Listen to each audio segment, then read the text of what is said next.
You there?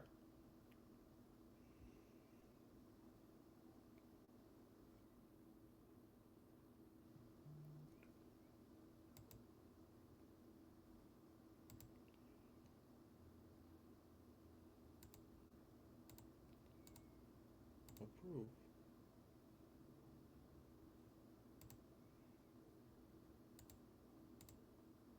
Okay, the There we co-host request should go through in a second. Hopefully, there we Twitter go. sucks.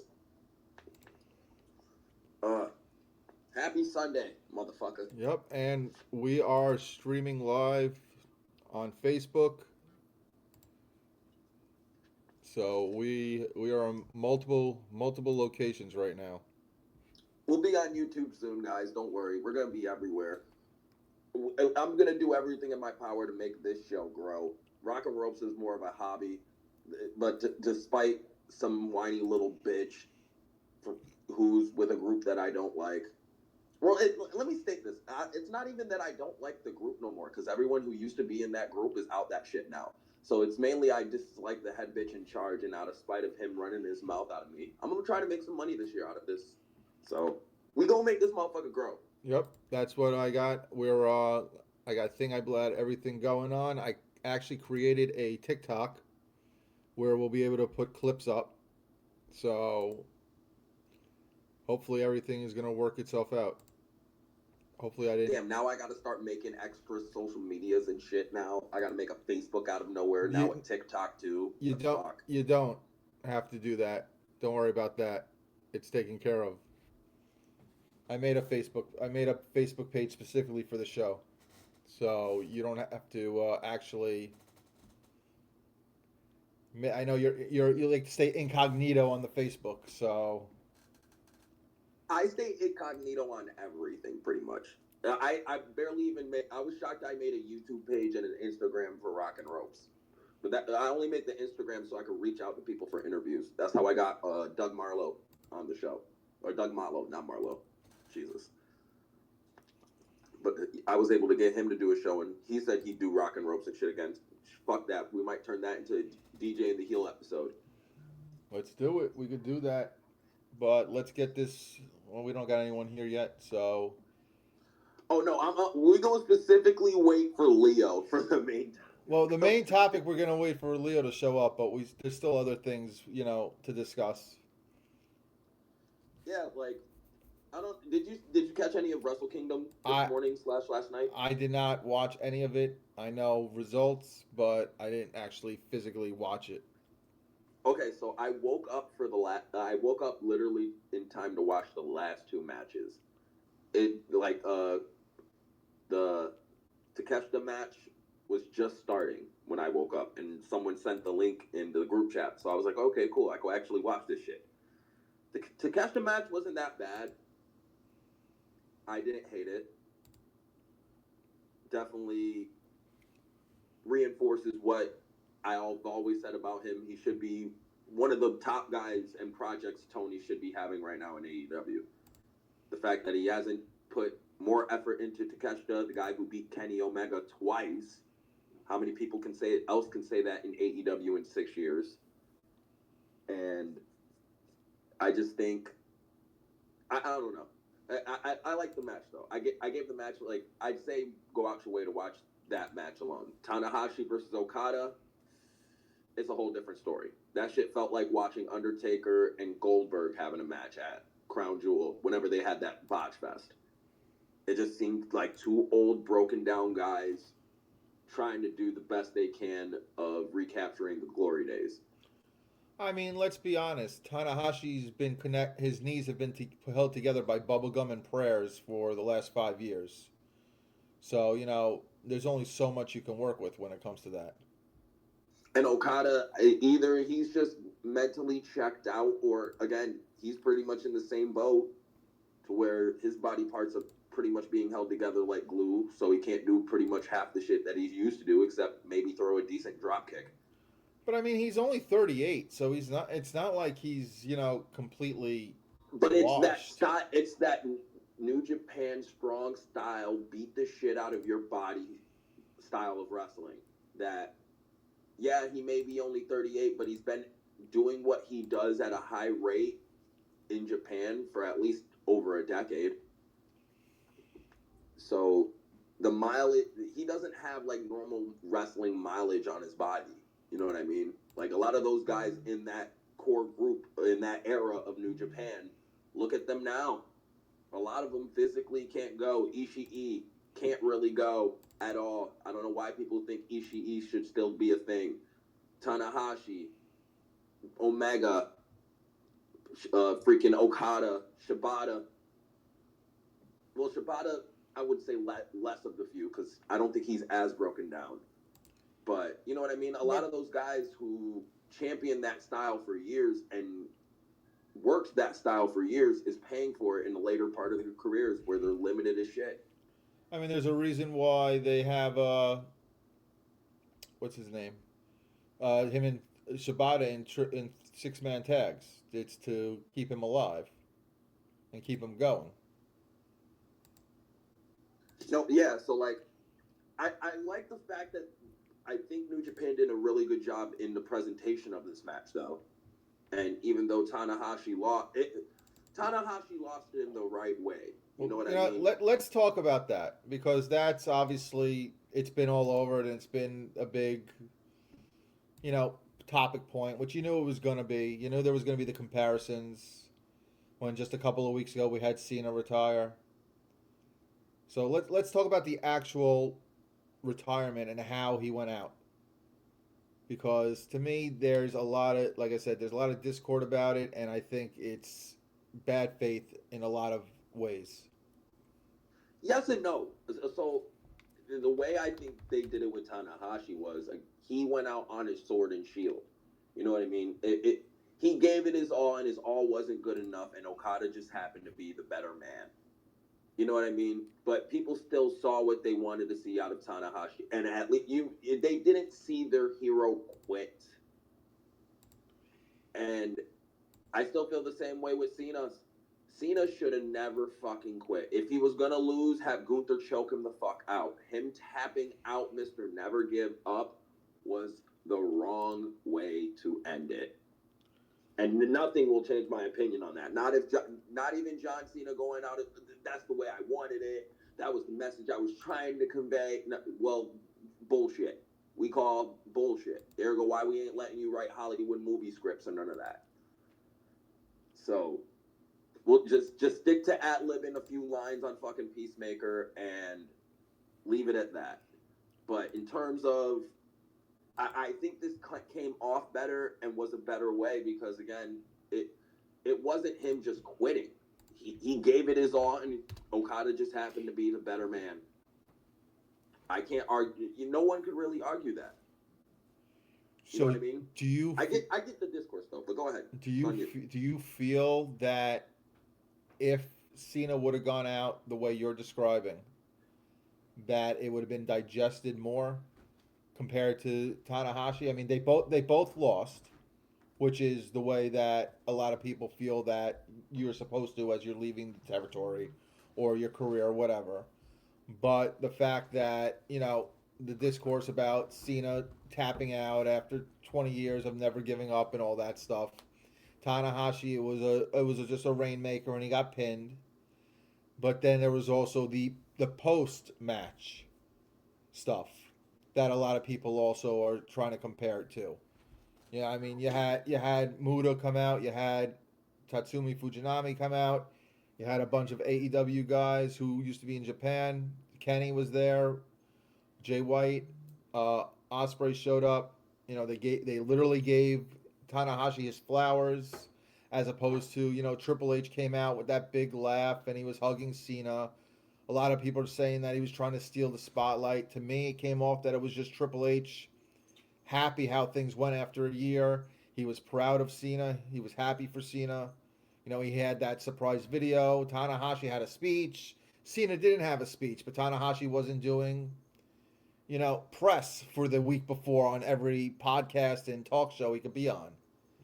So do you think, how do you compare the post match stuff? Well, you also got to consider that the finish, how bad the finish was, and the year leading up with Cena and the booking decisions and everything led to the aftermatch reception. to where again everyone thought Cena's farewell was going to be at least some type of payoff to everything that they stood there for and took and dealt with in terms of Cena's heel run, The Rock not being there, then getting half-hearted, lackadaisical matches, except for the AJ one, which again my candidate for match of the year. I think at least with Tanahashi, you knew what you were getting. We knew what it was. It's not like they did, it's not like they were doing storylines and shit. The storyline was this is Tanahashi's farewell tour. This is his last bunch of matches that he's going to have ever. You know what I mean? Yes, he's Right. going to win some. Yes, he's going to lose a couple as well. But at least you feel me? They weren't trying to make a story out of it. To where Cena, they tried to make a story out of his heel run. It failed. Then they turned him babyface, tried to live off of the nostalgia from that, and then we're going to end it by not only Brock beating the shit out of him for no reason and never talking about it again, then have Gunther pretty much have a somewhat competitive match with him and then beat the shit out of him the last 5 minutes, doing a non-stop fucking sleeper hold, and Cena just gives up. If it wasn't that Gunther was really the better man. It was the fact that Cena said, "Nope, I don't want to do this no more."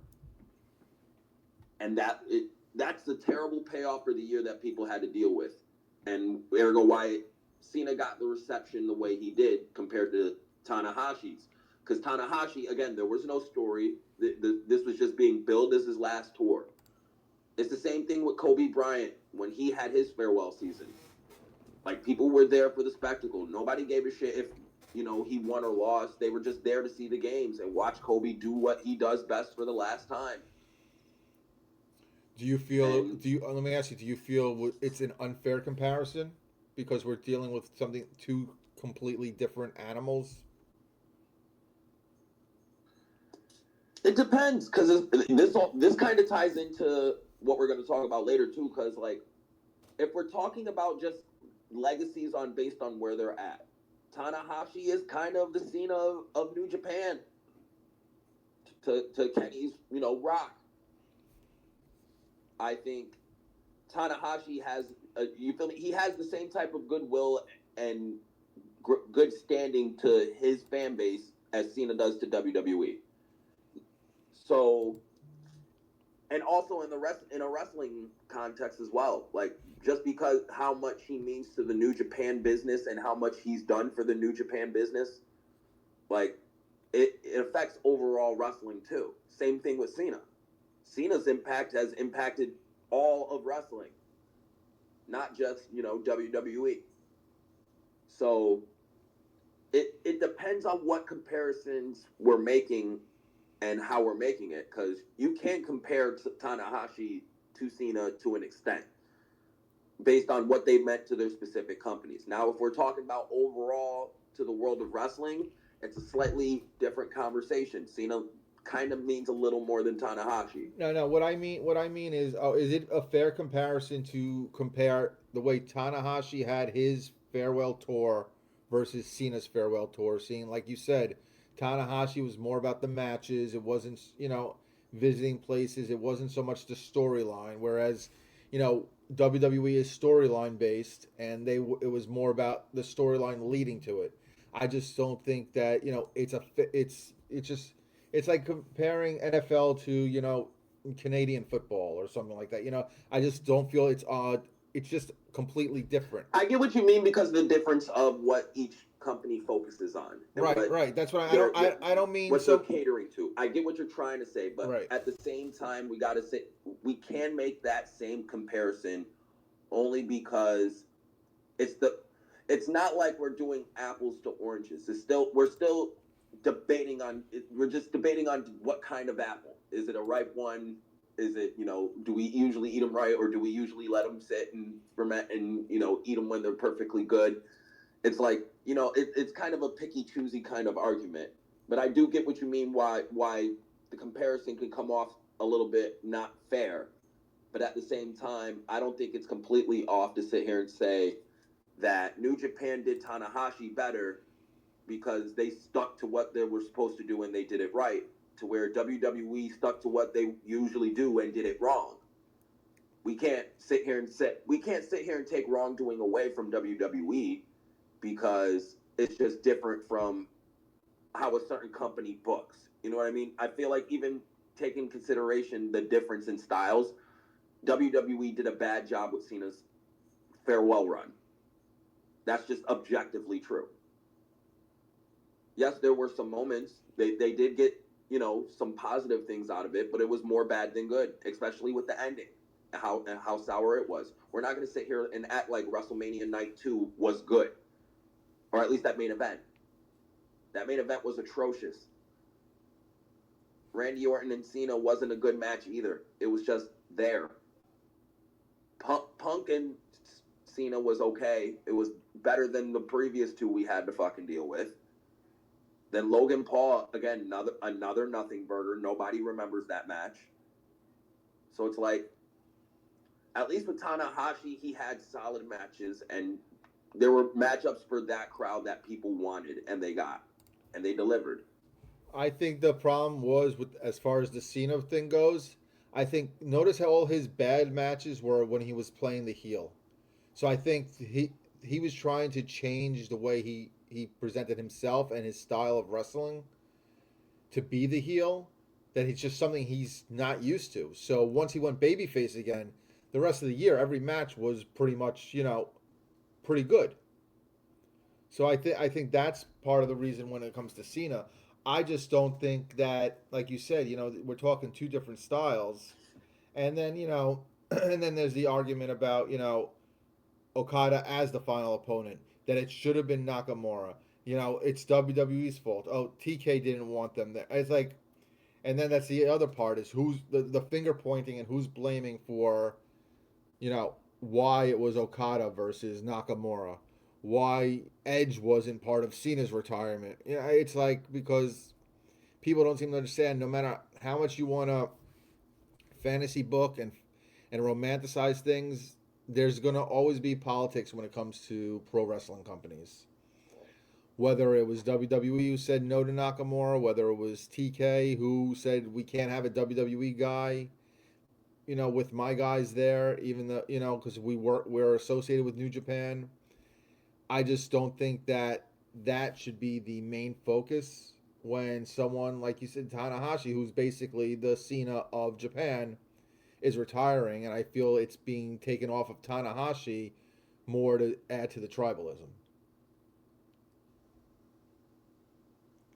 I get what you're saying.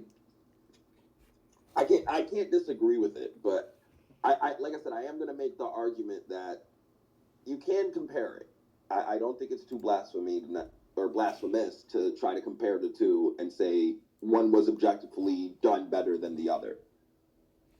And I don't. In terms of the Cena final Cena year, WWE can't get a pass on it, or Triple H, because that I feel like because that was so bad, it messed up a lot of other. It trickled down and fucked up a lot of shit on the roster too. A lot of other shit and other plans that they had and had to figure shit out with. So like, I think in terms of the impact of what Cena's final farewell tour should have been, they should have never turned him heel if they didn't have a full on plan. And if Dwayne really fucked him that bad as what as bad as everyone thinks he did, and now know he did, it's like we can't sit here and ignore the facts because the facts don't play in WWE favor. I mean, it doesn't look good on Triple H either. Let's say everything went like they did the Elimination Chamber, Cena's turn, all that stuff. They were going to lead to WrestleMania. Rock couldn't do it. You're going to tell me with the entire creative process and the creative team you have, you couldn't find a good last minute storyline to explain and then move forward as a heel for Cena? You had to it's like you were almost like in a room with the lights off, running into a door, unable to open it because the Rock wasn't available. You should have been able to pivot and come up with something. I mean, It was Rock. just the whole thing of There's just WrestleMania didn't even feel like it was Cena versus Cody. It was Cena versus the fans. right, You but know what I mean? my whole point is you should you know you can blame Rock only so much, but at some point you got to be able to know you have to shift and give these people what they need and what they want, and the fact that you couldn't and you're just continuously pointing the finger at Rock for it, you got to take some responsibility for yourself as the head of creative, not being able to come up with something.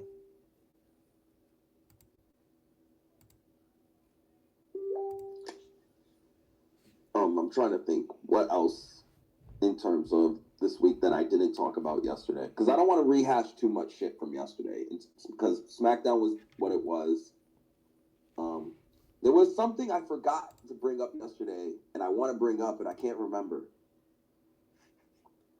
Uh, and I'm gonna be so pissed because as soon as I get off the show, I'm gonna fucking remember it, and I'm just gonna tweet and bitch about it. But TNA, I didn't talk too much about TNA. I pretty much just put out Switchblade's numbers that he put out for the network averages, made predictions, talked about the network averages and what do they really mean. I debunked someone's point trying to say Netflix was, you know, overpaying for Raw when there's more than enough metrics and proof behind that Raw's actually been one of the most profitable things to ever happen to Netflix. Yeah, yeah. Just with my That's argument will always just go straight to advertising revenue.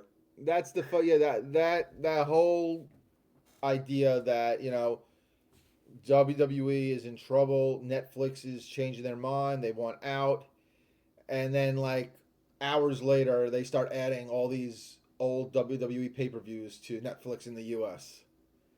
They are doing a big crossover with tomorrow with Stranger Things. This doesn't read like Netflix is wants out of a deal with WWE. We got the second season of Unreal at the end of the month. This is just moves that if you're not happy, you're not going to put more effort into a group. So Yeah, exactly, and it's not even like at this point. I don't even think the 500 million is going straight towards Raw now. Too, I think it's for extra content now. You got to think about it too. How much content Netflix has been pumping out via WWE and shit.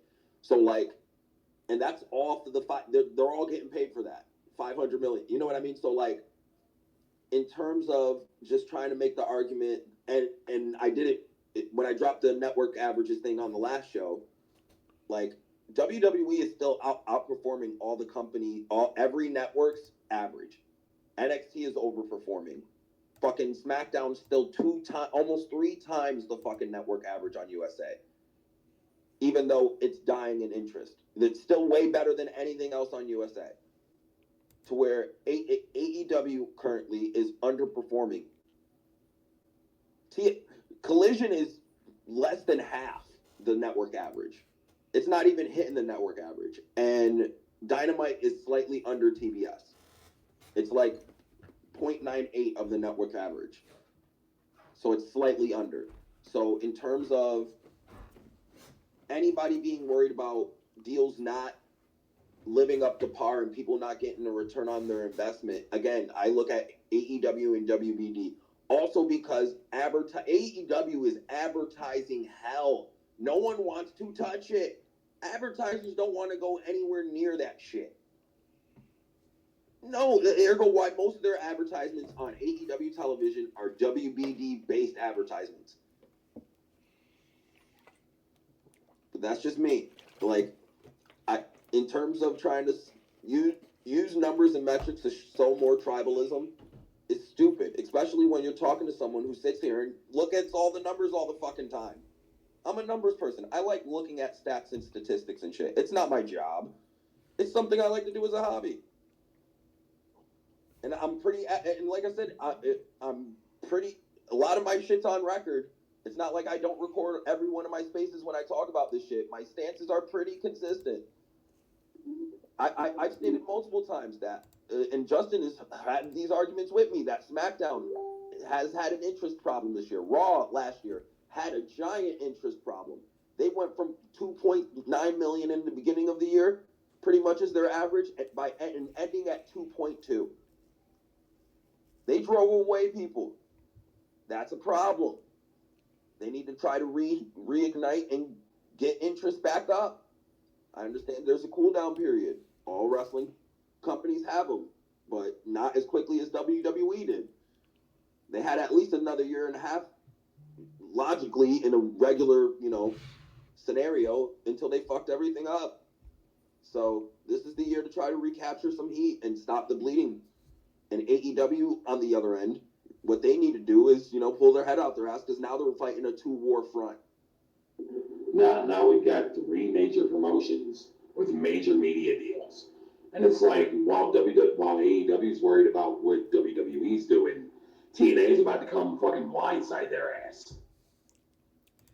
I think we need to dial back on the TNA blindsiding AEW and coming up out of nowhere and just being on their heels.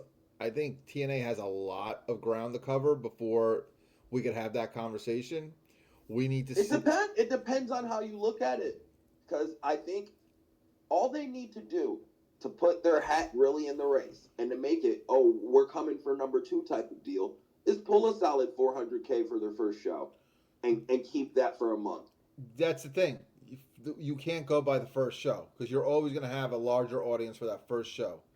Once after 3-4 weeks, when the numbers flatten out to what the baseline is going to be, from there, then you're going to have to see how far TNA has to go.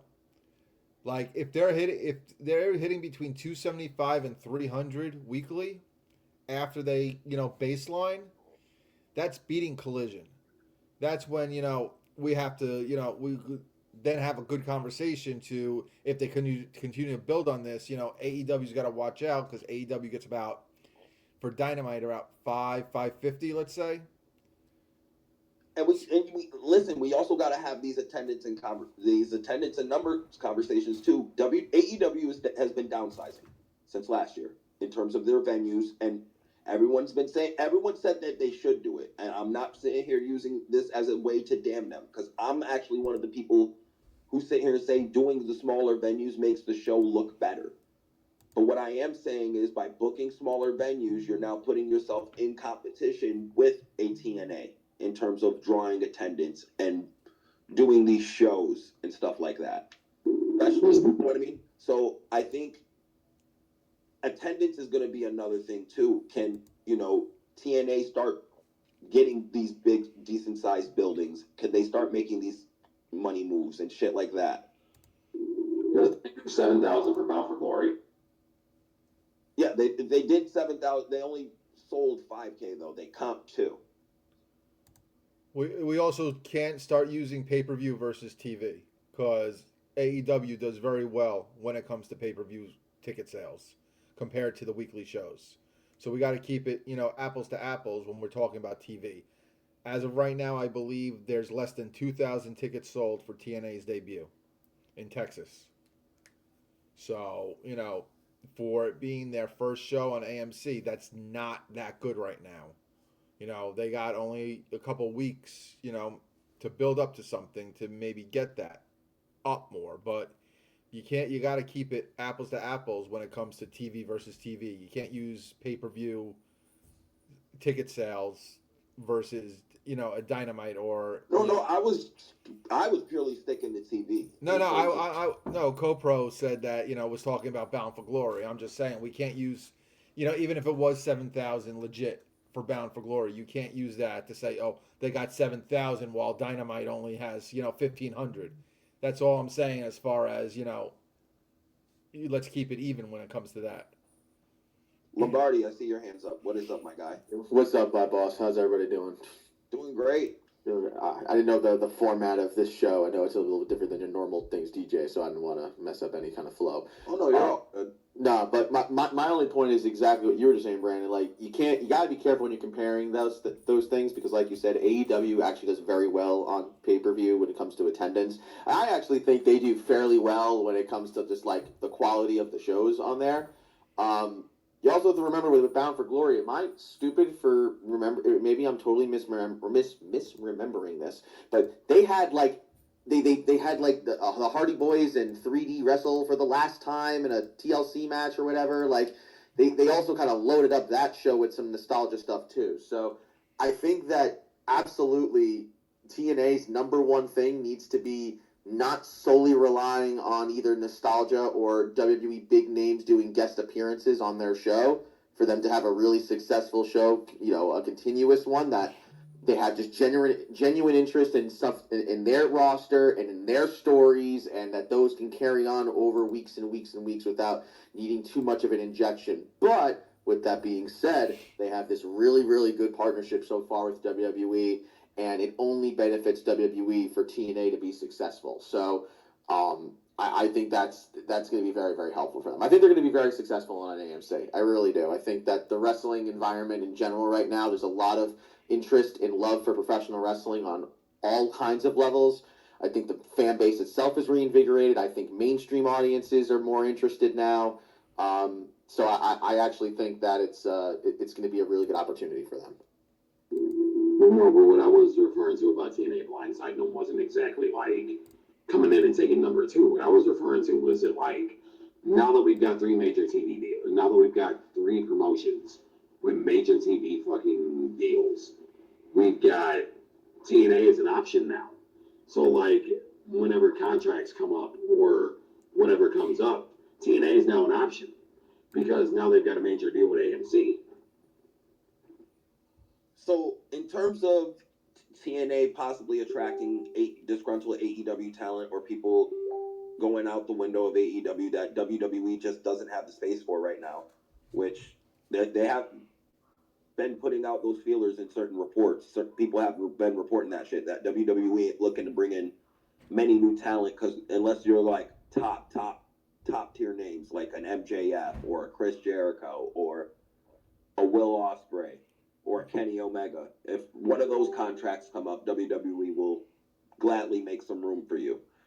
But in terms of the lower tier guys, like I don't see any WWE interest in that. So TNA, especially with some of the money they're getting from this TV deal, and they're going to be sold this year. It's not a matter of if, it's a matter of when. Exactly. So it's not a matter of if they're getting sold. It's a matter of when they get sold. And when they get sold, they're going to definitely have an influx of money. They're not going to have Tony Khan backing them kind of money, but they're going to have some fucking. They're back to Dixie Carter days. You know, it's either billionaire. I'm talking about in terms of money he's going to be willing to put into wrestling. Yeah, absolutely. He's not gonna have Tony money to put into it. He's gonna have Dixie money to put into it. Which was still a lot of fucking money. I'm saying, I was about to say that Panda Energy money is still good money. I thought Panda Energy ended. It disbanded. There's no Panda Energy anymore. No. I'm talking about when Dixie Carter was there is what I'm saying. Oh yeah. No, but that's what I'm saying though. So like, with them being able to afford certain talents like a Thunder Rosa coming out of contract or a Britt Baker, or I'm trying to think of, and even if the Andrade thing doesn't work, he can go to TNA eventually. They might tolerate him down there. Well, and DJ too, you gotta look at it like this too. With Lorenzo Fertitta being the guy that's gonna buy it, like he's boys with Ari Emanuel and Mark Shapiro, so like he can buy that. They can do what they used to do with ECW. They can sign talent to a contract and send them down to TNA. Yeah, I don't disagree with that. I just, like I said, in terms of people not thinking TNA can be a dog in this fight and immediately, I'm not saying they're going to immediately dethrone AEW. No one in their right mind would say no dumb shit like that. But what I am saying is the fact that now they are, and Justin's trying to make the same point too, now that they're a dog in the race, and if they get a good enough head start, it can be pretty damning for Tony and AEW. Again, you're already fighting a one-war front with WWE. The last thing you need is TNA coming in out of nowhere and biting you on the ass. Well, you gotta at least take them somewhat seriously as a contender now, especially if they can start. Their issue right now is they don't have the star power to compete with AEW. They're gonna have the money. That's not an issue no more. Now that they got a TV deal, and again, they're gonna be bought this year. Money ain't gonna be a fucking problem around there. So all they need now is to be able to gain star power and get a decent amount of free agents to give them enough name and notoriety that's not WWE, to where they can have their own identity.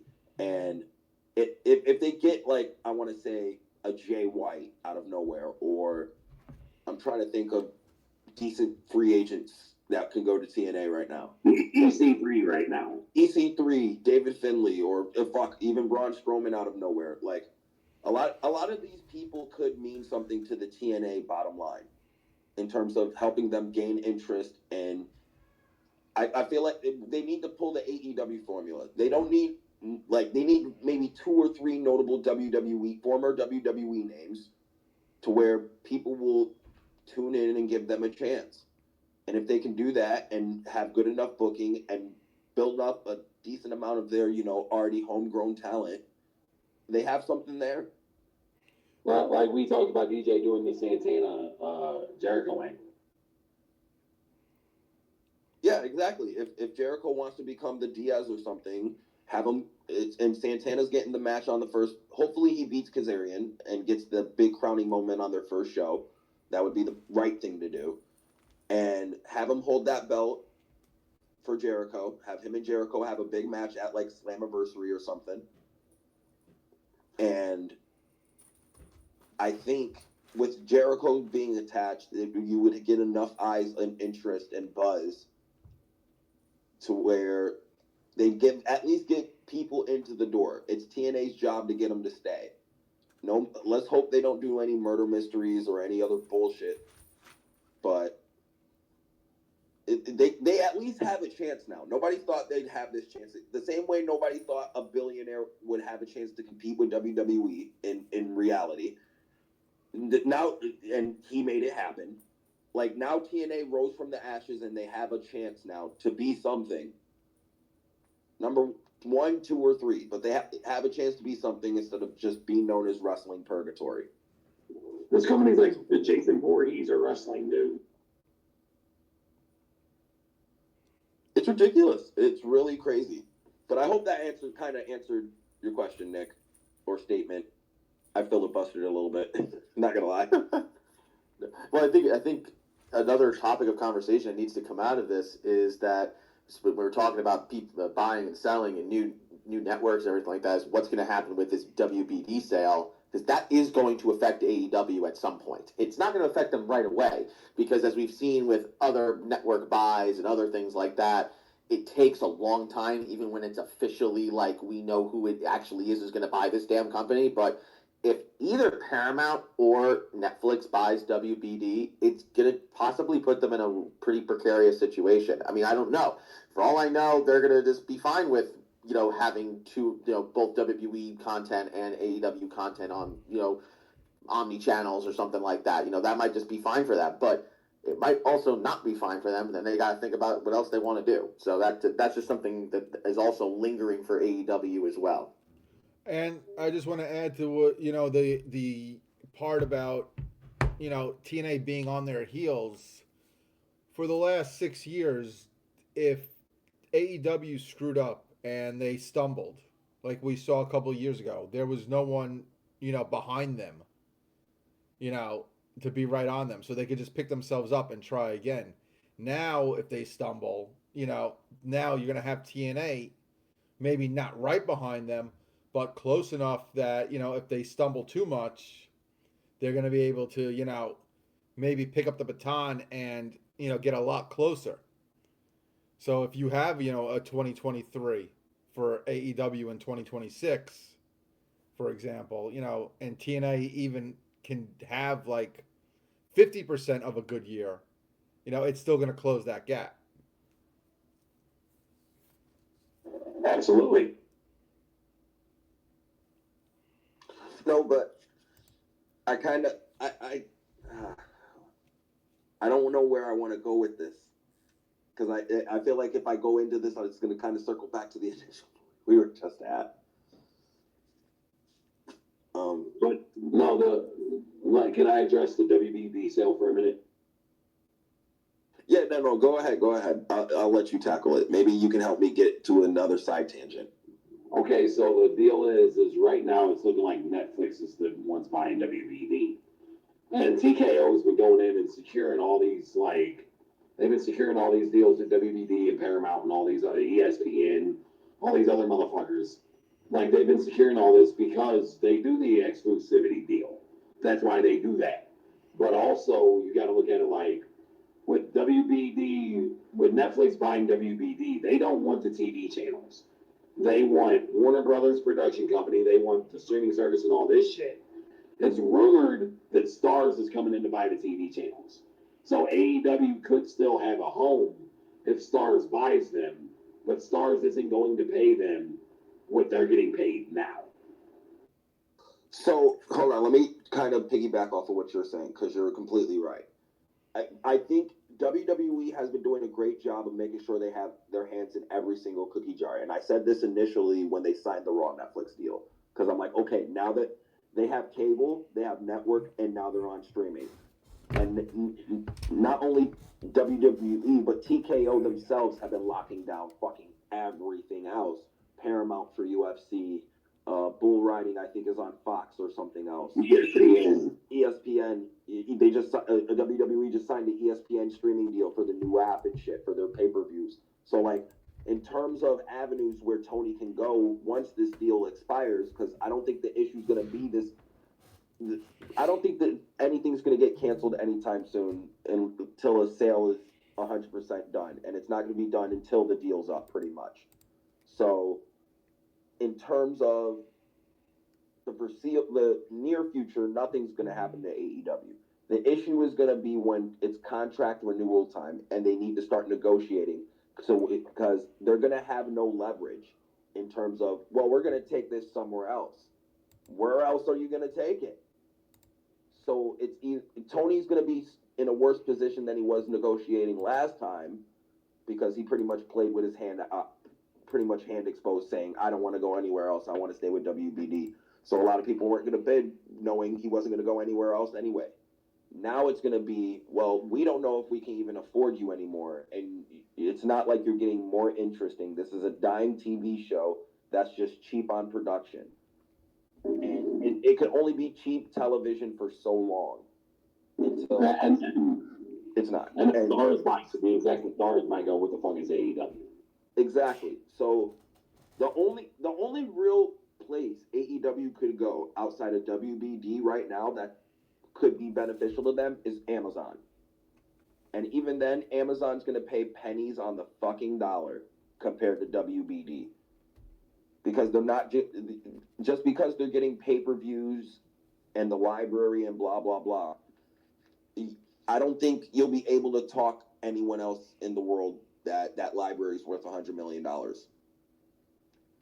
I think that this is a really important discussion with AEW, because I hear a lot of AEW fans, and I understand their perspective, which is there's a lot of AEW fans that don't care about the quote-unquote business end of professional wrestling. They don't care about ticket sales. They don't care about attendances. They don't care about streaming rights and all this kind of stuff, because they're like, well, it doesn't matter. I love just what they produce for me. I don't care. I'm a big fan of what they do. In the same breath, we know Tony, in reality, let's also keep this in reality. As long as Tony wants to fund this company really ain't going nowhere. No, and exactly, but I hear people say the line of, well, he'll just put it on YouTube, and that's fine. If he has to, he'll put it on YouTube, and that'll be fine. And I totally hear what you're saying, by the way, DJ. I agree with you that Tony Khan is not limited to the things that Ted Turner was limited to. He's not limited to what Dixie Carter was limited to. I completely agree with that.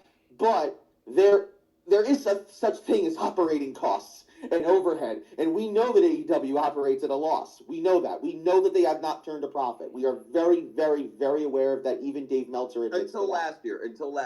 Okay. So until last year, at the very least, they've operated at a loss. And I don't know how much money they're actually making.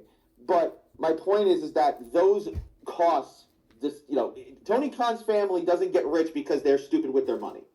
So at some point, you do have to do the math and look at the dollars and cents and say, is this a worthwhile venture for me to continue operating it like this, in this capacity? But that's a distant thing. I'm not pretending in any way that AEW is close to having a problem. I'm just saying, don't fool yourself into thinking it's not something that they calculate or factor in to every decision they make. This is wrestling business is a wrestling business because of for a reason. Underlying the word business there. That's all I'm saying is that it is not even important. just that. Like if the wrestlers still want to make the money that they're making, you know what I mean? Right. They have to be bringing in something. We can't be just giving guys 7-figure checks and they're not bringing in, 20 grand a year. Absolutely. You know what I mean? They got to start. And that was the whole deal with everyone saying about the TV deal and all that. Why they got to be profitable. Why they got to make money. Tony is paying. It was, I think, not rumored, but reported that Tony was paying out 150 million a year in talent expenses. That's crazy. You know what I mean? And that's wild, especially with how big that fucking roster is. And a lot of that money is just, top heavy. A lot of those top guys, the Moxleys, the Jerichos, the Omegas, the Mercedes Monets. Mercedes, the Tony Storms, the FTR. You know what I mean? The right. Edges, the Hurtson. All these guys are getting buku amounts of money. As they should. I'm not trying to get anybody's pocket. Saying, as they should. Yeah. Word. Yeah. Just got a giant contract. You know what I mean? Because I'm saying, at some point, you got to be able to justify all these contracts. 100%. 100%. People are rich people. A business person like Shad Khan does not get to where he is just because he willy-nilly throws money at things. At some point, the chickens do come home to roost, and there will need to be a conversation where all this does need to be rectified. The numbers are going to have to make sense. That's all I'm trying to say. And that's an important thing that people need to understand, because it does matter that from when you look at the first AEW Grand Slam event in Arthur Ashe Stadium to where the stadium operators were surprised at how many people came and they didn't know how to manage a 20,000 person attendance versus the last time they did it in Arthur Ashe consistently and they had less than 5,000. It matters. It does matter. It does speak to something. That's all. Hey guys, Urban's hand's been up for a while. Go ahead. I can't see. Brandon, try sending another co-host request if you can. I can't see any of I was going to get the. So I don't know. I was about to get the Herm, but Nick was talking, so I had to wait for him to finish. Go ahead, Herm. Oh no, my bad. Herm. Damn you, Nick. Go ahead, Herm. Yeah, after Herm, we'll go to Brandon Ace. Go ahead, Herm. Okay. Well, I've said this before. I think if they lose Phoebe in a couple years or so, they'll just go streaming somewhere. Anybody that thinks this is going away, it's not going away until the cons just basically say, yeah, we're done. Like, he could turn around tomorrow and be like, you know what, I'm sick of dealing with these goddamn wrestlers. Fuck them. And that's it. He doesn't have to necessarily continue this nonsense if he doesn't want to. There's nothing holding him to it. I think between what you're saying and what Nick's saying, it's also going to be to a point that, Shad's going to look at the numbers and he's going to end up being like Bob Carter, and, the way he cut off Dixie, eventually, he might be cutting off Tony. I don't know. I think we're underestimating the amount of billions that Tony has in his inheritance. Billions, okay? That's multiple hundreds of millions, motherfuckers, okay? Like, I don't think Shad's gonna look at these and be like, oh, well, this isn't it's a write-off to them. It is a write-off. Tony's hobby, whatever the fuck it is a write-off to them. It don't matter if it bleeds money or not. As long as it keeps Tony away from the family business, it's the best to keep Tony away from the family business decision Shad Khan has ever made. Okay? So, like, I think in terms of Shad trying to cut Tony off, it's not going to be any likelihood or possibility anytime soon. Tony's going to be able to fund money into this for the next 10 years. And unless he gets bored of it and doesn't love it no more, which he has shown no signs of it whatsoever. And if anything, if Vince McMahon's shown us anything, it's that wrestling booker life hits like crack. Okay? That shit is addicting. Once you get that shit, you never want to let fucking go. It's like Ted Turner, and he now lost control of AOL Time Warner. He'd never let WCW go. And I was gonna say, and unlike everyone else in the past, just like Vince, Tony don't got nobody to fucking answer to. He don't got to answer to nobody. This is his plaything. This is his toy. And what he says goes. Because how many execs didn't want WCW on Turner Networks? And Ted Turner goes, fuck that, we're keeping it. Yeah, but also in the same equation, if they were making money towards the end in 2001 and it was a viable, revenue source, then I think, the AOL execs would have thought a little bit differently about keeping it on the air or not. No, but I'm saying like even like if it was the same boat and Ted would have never lost control, he would have still kept it. Oh, yeah, yeah, definitely. Let's go to Brandon Ace. He's had his hand up. You there? Yes. How's everyone doing? Fine, just chilling. Lovely I'm Sunday do- afternoon. Oh, I'm doing fine, but I'm also a bit angry right now. Feeling like I'm about to want to rant about something, if that's okay. Fair enough. Do I get to go ahead? Or Yeah, go for it. Let's hear what you got. I'm just gonna. It has something to do with Hiroshi Tanahashi's retirement. Like, we should be celebrating and rejoice for a man's wonderful career, but instead, I'm looking at my timeline. There's a certain fan base, particularly on the AEW side. Not all of them, but some of them are using this to push their anti-WWE agenda, especially a certain motherfucker who I hate to guts, who goes by him Zero, whatever his fucking name is. I don't give a fuck. He's a fucking clown. He's a dumbass.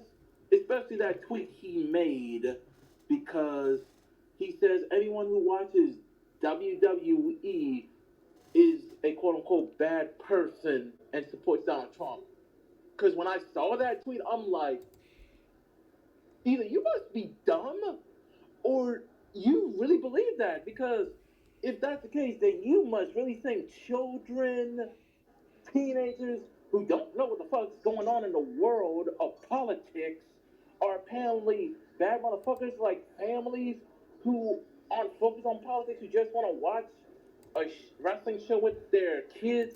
They're bad people. I'm like, these people, I'm like, these people can't fucking exist. These people do not exist. These people can't exist. But unfortunately, people like him, and trust me, there are others that I've seen that I want to name, but they're not worth it, because specifically this motherfucker is the worst of them all. I am so tired of people. I'm so tired of the majority of the AEW fans always using everything to push their anti-WWE agenda. Hold on, Brandon. I gotta interrupt you because now I caught you slipping. I caught you slipping, you slick mofo, you. Because you've sat here and damn DJ for months.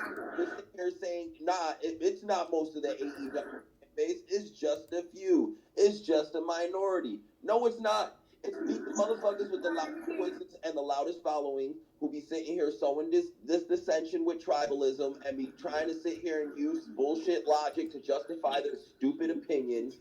And when I sit here and damn these motherfuckers, and I say it in DJ like that, it can't be all AEW fans. It's not the core fan base. This isn't what AEW is about. Tony Khan don't sit here and enable and feed these motherfuckers and let them think their opinion and use what they say. And you know what I mean? Like that's what I just wanted to be stated that at least now you understand that it's the culture that Tony Khan and AEW the fan base has built up to this point. It's not all AEW fans. It's not. I'm not gonna sit here and be like fucking Dr. C's bitch. That's what I'm saying. Or I'm saying that and too. say it's not all of them, but it is a lot of them. Unfortunately, and it's like I'm looking at this. I'm like, and I'm gonna be honest. AEW won't grow not because of their product, it's their fans, because they're the biggest enablers of tribalism and also gatekeeping. And they gatekeep more than WWE fans do. And that's Brandon, I want to say DJ is right though, because I've had that same discussion with you. And for a while you were leaning more that way for a while. No, it's not even that. No, listen, it's not even that. Brandon tries to sit here and not be biased. I respect, and listen, me and Brandon have had countless DM conversations about shit like this. I'm just, but we've also had countless arguments on Rock and Ropes because he sits here, when I sit here and say, nah, AEW definitely enables and caters to this culture and they feed into it, and this is what most of their fan base is like. There are select fans like me, you know, my other friend Nick, who sit here and, you know, try to engage in AEW in at least non-biased good faith. Like I don't have a problem with AEW. I like AEW. I have stated so many times 2025 AEW was better than WWE. I've said it. But I have criticized some of the things AEW has done, which is fair criticism. And it's like even the slightest of fair criticism, most of the AEW fans lose their shit. And they always gotta bring up WWE, and it's like, and I'm gonna say this. Some of these AEW fans that claim to be wrestling fans, y'all don't give a shit about wrestling. You only care about the 3 letters, which is AEW. Because y'all motherfuckers do not watch New Japan like that unless AEW wrestlers on it or it's from the Kingdom season. I've watched it. I watched the G1. I watched the Best of the Super Juniors. I watched New Japan Cup. I watched all the tours. I even watched the US shows in New Japan. Like, fuck out of here with this bullshit. AEW fans claim to be the smart wrestling fan base, which is also bullshit because, newsflash, there's no such thing as a smart fan base. Do you know where that came from, though, Brandon? Dave Meltzer said that the AEW fans were educated. Yeah, that was a big lie. The biggest lie that was ever told. Like I said, I am just so tired of the tribalistic nonsense. It's stuff like this that made me not watch. I barely watch wrestling like that. I haven't watched either company, W or WWE. Most of the time, it's quiet because at least when it's quiet, I don't have to deal with the bullshit. Yeah, you're gonna be pissed because football season's over in a month. No shit. I don't watch basketball like that, and baseball is like, ugh. The only thing I have to look forward to is probably the draft and off season. That's about it.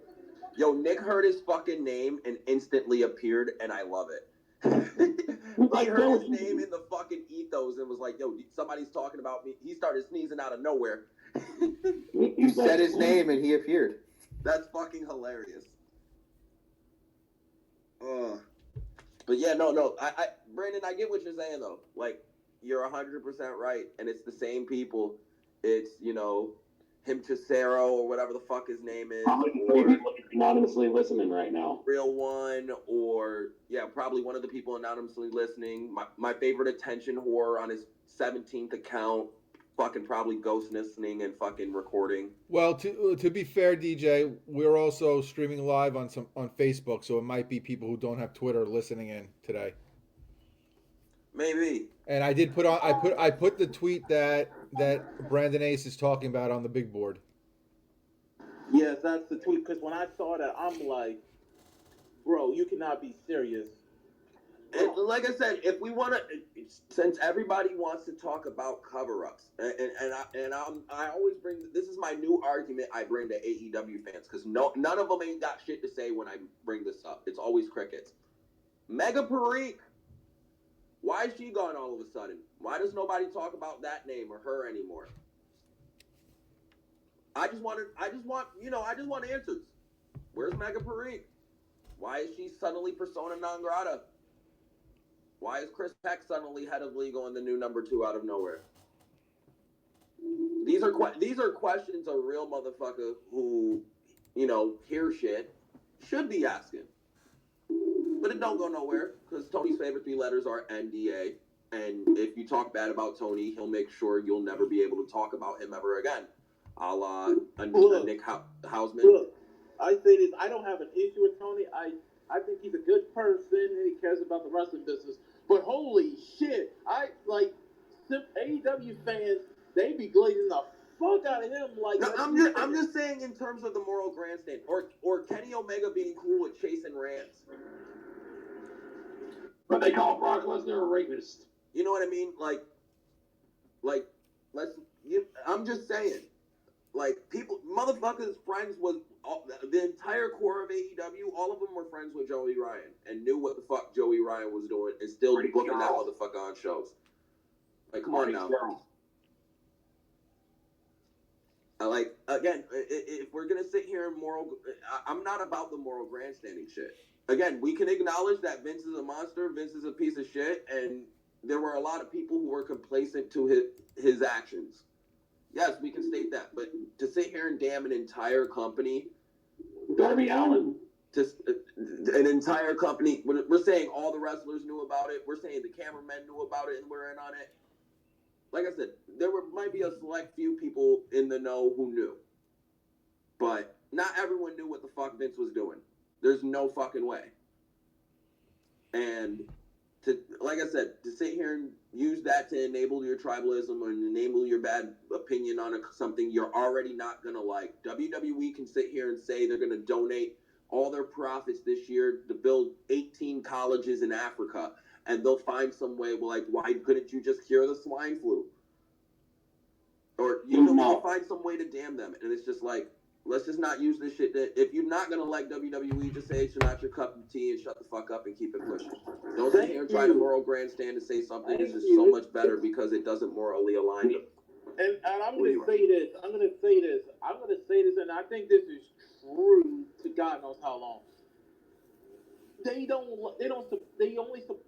Some of them only support AEW because you just hate WWE, and it's like, if you support a company because you don't like the other one, buddy, that tells me you might need to go outside and cut some grass or find another job. Like I said, listen, I'm going to make this statement loud and clear for everybody who else is listening to this too. DJ is not a fan of three letters. DJ is not a fan of WWE, AEW, TNA, blah, blah, blah. I am a fan of wrestling. I like wrestling. I like good wrestling, and I damn the bad shit. And I'm not afraid to sit here and call out the bad shit. I'm not going to be one of these fake, all the time positive fucking podcasters out here who wants to kiss the ass of these promotions just so they can fucking notice me. No, I'm good. Y'all job is to entertain me. I'll be over here on the entertainee side. Do your fucking job and you won't have to hear nothing from me. If you're not doing your fucking job, I'm going to let you know it. Same here. Like, again, I don't have a loyalty to any company with 3 letters or 4 letters. Like I said, these billion-dollar companies don't give a fuck about you. They don't know who you are. They're getting them checks. Them checks ain't coming. The people that claim to hate the WWE and love AEW are the dumbest ones out there because they can tell you every single thing that's going on in WWE, but yet they claim they don't watch. That's also funny as well. I'm like, you support AEW, but yet and that's the other part that's really head scratching. It's like, why would you talk more about WWE than the company you actually support? And I'm gonna say this when it comes to both sides, WWE fans, why do you care what AEW does if you watch WWE? I'm like, when it comes to both sides of WWE and AEW fans, I'm like, why do you care about what this company is doing, and yet you're watching a company that you're quote unquote loyal to? I'm like, I'm just gonna say this. Growing up for me, I've been watching wrestling since I was 5 years old. Well, let me clarify it. I've been watching WWE since I was 5, and I'm 40 now. And I watched through the whole Attitude Era, the Monday Night Wars, when it was WCW versus Monday Night Raw. But I'll be legitimate. Once WCW closed down, my primarily wrestling viewing has been WWE the last 20, 25 years. AEW came along, I decided to watch it. So I wouldn't say that I'm a fan of all wrestling because I barely watch anything else. I'm a fan of just WWE. That's been my primarily wrestling base for the last 20-something years. Now, I watch AEW, and I'll critique it. But guess what? Just because I like WWE that don't mean I like everything else. I will call this shit out. 2025 was absolute the worst fucking year in WWE I've seen, and Triple H's booking is fucking ass to me right now, and I could admit it. Doesn't mean I hate the. I wouldn't say it was the worst. It was bad, but I wouldn't say it was the worst. I mean, no, nothing beats 1995 or 2010.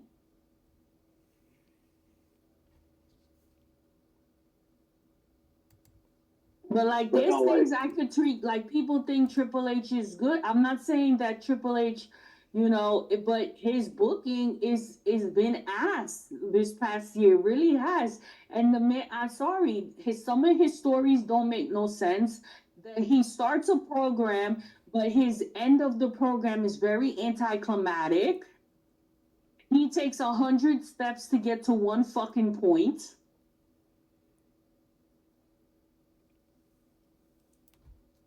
but no, DJ, the point you were making earlier about the moral grounds and like them talking about WWE morally, I go, isn't this the company AEW that brought in Mike Tyson and they like a convicted rapist? Not even just Mike Tyson, multiple convicted felons.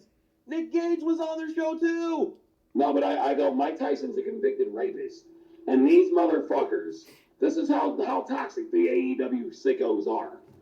They said, oh, well, he was convicted of rape after he was brought into AEW. No, he wasn't. No, he wasn't. What the fuck? And the other thing that angers Wait, me. I'm sorry. Did somebody really come up their mouth and say that? So with the interruptions, hold on, one at a time. Go ahead, Brandon. And another thing that is also hypocritical by most AEW fans is to say that AEW is real professional wrestling while WWE is sports entertainment. I'm like, my brother in Christ, did you idiots forgot that Chris Jericho and MJF did a sing-along? Or did we forget the Mimosa match with Orange Cassidy? Did we also forget, like, the Chainsaw Massacre match? The entire year of kidnappings in AEW that we had. Like, there was an entire year where basically every other show, somebody was behind the scenes getting either kidnapped, abducted, or held against their will. DJ, Get away from that. They have a wrestling dinosaur. Like I said, in terms of the moral grandstanding with WWE and AEW, we should just be focused on the entertainment. Like, a lot of these motherfuckers who love AEW sit here and say, well, we love it for the wrestlers because it's good for the wrestlers and the wrestling.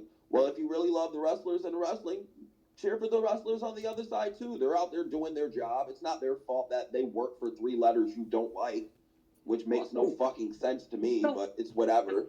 I think we also need to acknowledge the fact that so much of the discord and negative energy that comes online it begins and it has the catalyst of a few aggregate accounts that like to stir up shit. And I think that's absolutely a thing that happens with every fan base and in everything on social media. But we gotta call out the two-headed dragon who really enables and pushes this culture the most. Dave and Tony. Mainly I agree with you. No, listen, that's one of the biggest problems. Tony is the biggest Dave mark there probably is out there. Like, literally, the biggest and probably most financially well-off Dave mark ever. There's other accounts that are very toxic as fuck, too. No, I'm saying they started this culture and they enabled it and fostered it. Dave pretty much fostered Tony, and Tony pretty much doubles down on whatever the fuck Dave wants and says. So it's like, when you got these two motherfuckers out here constantly sowing the seeds of dissension and just making it build bigger and bigger and bigger and bigger, because it's really what they fucking want.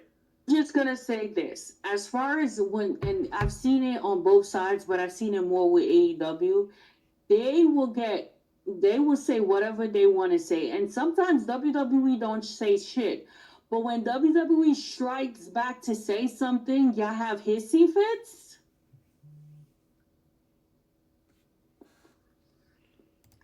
And let's keep it real. WWE sent the first shot.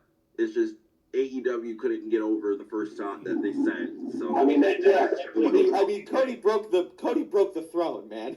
I mean, to be fair. DJ, did you forget about the press conference when they announced AEW and Cody and the Bucks told the fans to go hijack SmackDown? But either way, the point is, if when the company does strike back, y'all can't fucking handle it. So then shut the fuck up. My thing with AEW and Tony Khan is focus on your product. Okay, No, focus on your show. listen. I think they've Well, done a they good job actually of doing have that at done least this that. year. They've been doing it Okay, this year. like you've lost Hold on, Tony. hold on. I can't stand Cody Rhodes. It's no secret. But you lost him in AEW, and that's where the downhill of that company went. You lost Punk. Jade's gone. Ricky's gone. Like Sean, a lot of people that start, and now you're about to lose Jericho. Like it's very telling that everybody's leaving. I don't think it's telling that people leave because people leave. Plenty of people leave WWE as well, and we don't say, well, that's very telling for WWE because this one and that one's leaving. It happens all the time. How many times during the Monday Night Wars or even before did we see people jumping every other year? Sid, Yo, guys, we're talking over each other. One at a time. But one of your big pillars left in Cody. Hold on, no, Vanessa, hold on. But right, and start raising hands, please. We gotta keep this more organized. You have these people. You have these people like Cody Rhodes, CM Punk, Chris Jericho that talked mad shit on the WWE and how they didn't want to be in the WWE and all this shit. Like Cody Rhodes went out there and he broke the fucking throne. He bashed the fuck out of the WWE. CM Punk bashed the fuck out of the WWE. Jericho bashed the fuck out of the WWE. And now they're never fucking happier. CM Punk is happy. He's happy as hell to be back in the WWE. Cody Rhodes is happy as hell to be back in the WWE. Jericho has gotten in some of the best shape of his fucking career. So, it's one of them things to where it's like, what does this tell you about Tony as a boss? See, I think that's kind of a jaded way of looking at things. I don't think, because like Brandon was saying, people come in and out no matter what, and the rate of people leaving AEW hasn't really changed. It's not like these guys are just jumping ship at all times. The worst year was 2024 in terms of people jumping ship, or late 2023, 2024 when they lost the Punks, the Aleister Blacks, the Rusevs, the Penta, Ray Phoenixes. That was like the biggest dump of talent possibly ever of AEW. I think Tony does a good job catering to the people he needs to cater to. The Swerves, the Ospreys, the Elites of the world. The guys he wants to keep, he'll keep them. Like, he'll definitely try his damnness and hardest to cater to them and keep them. Moxleys of the world. So, I think the issue is going to be with Tony, who's going to want to come there. Like, WWE is locking everyone viable down. And they're getting, like I said, it's getting to the point to where they don't want other people. So it's like Tony, this has got to be the year where Tony has to sit here and really invest in the talent he has and not try to bring people in. Me and Nick said it most of last year, that Tony should not be bringing people in. If anything, he should be doing some type of brand split and trying to establish the talent he got. He still has a fuck ton of people. Where's Deonna Purrazzo been? How well is that signing going? Where's Thunder Rosa? Where's Sheeta? The fuck? And I'm just naming women talent. And most of the guy talent he has either show up for 2 shows, get hurt, and you have to fucking do something on the fly, or their name's not Moxley and it's stuck on fucking television all the goddamn time and we can't get it away from them. And he has more guy talent. Scorpio Sky is chilling on Collision for no fucking reason.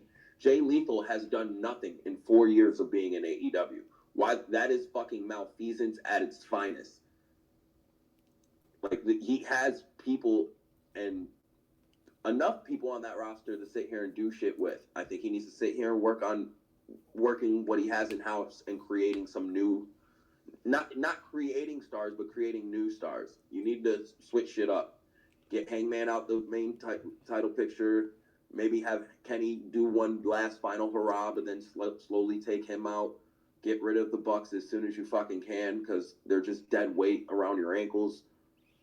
And just focus on that shit. Well, we know. Like, Well, they're not going to get rid. He's not getting rid of the Bucks. He's not getting rid of Kenny. Even if they don't wrestle anymore, they're oh no, executive. don't get rid of Kenny. I'm not saying don't get rid of Kenny. I'm just saying wind him down so you can keep him for But longer. I do agree that he needs to concentrate on what he has. Because I believe I read there's over 100 talents signed to AEW. And you're not using all these talents to their full abilities. So when their contracts run out and they want to leave and they don't want to resign, then you wonder why, and it's because you haven't given them a spot. You've had the same people on the spot.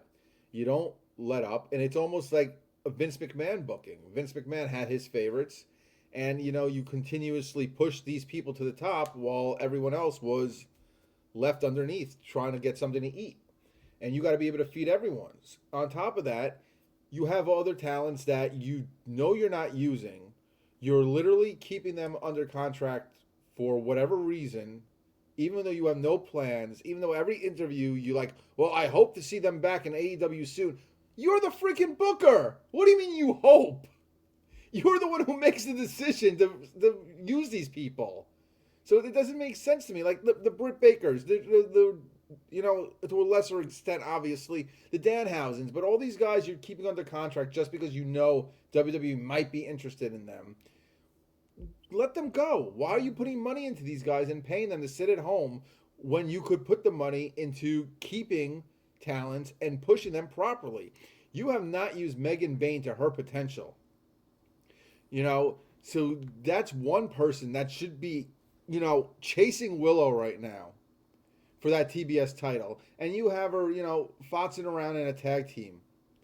So it's like concentrate on what you have and stop looking over the fence at the other person's yard and seeing that they have this brand new car and hoping you're going to have that car. Stick with what you have. I want to go to Herm. Herm's had his hand up for a while, Brandon, so give us a second. Herm, you there? Oh yeah, I'm here. Going back to what you're talking about with Tony signing talent and everything. This shows you the level of incompetence. When Diamante got released, she turned around and she said, "I didn't even know I was still under contract with him." I mean, I don't think anybody knows what's going on there. Like they're like trying to blow. They're trying to like pick their nose while wiping their ass. It's that level of incompetence. Yeah, I agree with Brandon though in terms of the Megan Bain thing. It's been ass backwards booking. You debut her so strong in the right way, fighting Toni Storm for the women's title, and then after that she's jobbing on the pre-show. Why are you feeding her to Tony so fast if you know you're not putting the title on her? No, listen, I was okay with it at the time because I was thinking, okay, at least they can build her in the TBS division. She can get that belt off Mercedes. They can do something with that. Blah blah blah. No, we're just gonna ignore that most of the time and let Mercedes collect belts for no fucking reason. And again, Megan Bain stuck to jobbing with Penelope Ford on pre-shows. Like, I think she's had one other pay-per-view match since the Toni Storm thing, and that's it. So, like, you have to start treating some of the people you're bringing in way better. And, again, hopefully this year with MJF will be a lot better than it was last year. Hopefully he can build on the consistency of the Hurt Syndicate and revitalize this tag division. In terms of the mid-card title scene, that shit's already beyond fucked. So, good luck with that one, kid. I just want to correct Herm. Diamante is still with AEW. I think she's mostly ROH, but she's still under contract. So we got a bunch of hands up. So we're gonna go Haitian, Brandon Ace, and then CoPro. So You can actually go. Brandon had it up before me. Brandon Ace, go for it. Also, another thing I want to talk about that also irritates me with some AEW fans is how they always talk about they treat Joshi talent better because of how Julia's being used on SmackDown. And I'm like, I know you motherfuckers ain't talking because there is so much evidence Like, let's look at Mina right now. What she's doing right now. Can explain to me what she's doing. Because half of the time she's eating the pin, mostly I would say 85 to 90% of the time, and she's in a tag team with Tony Storm. Oh, that's doing well. Also, where's Hikaru Shida? Because I'm pretty sure her visa has been fixed, but yet it's about to be going on almost 2.5 years, and she's been MIA. How come we can't get her on Collision? Listen, we just had a whole group chat argument about this with Grumpy, I think it was. Also, there's Riho. She comes and goes. Like, she appears and then she'll be gone for like a month or a year. And let's talk about the Yuka Sakisaki. I don't know how to pronounce her last name. She's basically stuck in Ring of Honor purgatory right now. So the fact that people say Emi Sakura. Yeah, well, she's like old. She's really old. I think she's just training her girls. So I ain't gonna throw that off. I'm just gonna throw that off because she's old out there. But like I said, the fact that people say that Joshi's are treated better in AEW is somewhat laughable. Look, WWE ain't perfect when it comes to Joshi wrestlers, but at least they are giving them opportunities. And also, there was I do think Julia will get over. It takes time because people need to remember there was another wrestler that wasn't getting over. Io Sky. Io Sky wasn't over when she was on the main roster. Same thing with Asuka. Those two were not over when they got on the main roster, but now they're over because it took time. The problem with wrestling fans nowadays is it takes they lack patience. I do think Julia will get over, and personally, I think she should go to Raw and align herself with the Kabuki Boys, which will make sense. But it is what it is because I do think Julia will be over in WWE. It just takes time. Not everyone can be over like Stephanie Vaquer. It's just how it is. It's just. Let's go with Cobra. Okay, so my whole issue is we've been talking about like AEW and all this. Tony is the guy that, like you said, Brandon, you're the booker. What do you mean you wish these guys were still here? Like, you're the ones that's controlling this. Thunder Rosa hasn't been on fucking TV in forever. Scorpio's guy came back for Lloyd. Honestly, Thunder Rosa is injured right now, so that's why she's not on TV. Yeah, but even before that, though, she's been injured for like 2 years. But like Scorpio Sky, he came back for like a show and then disappeared again.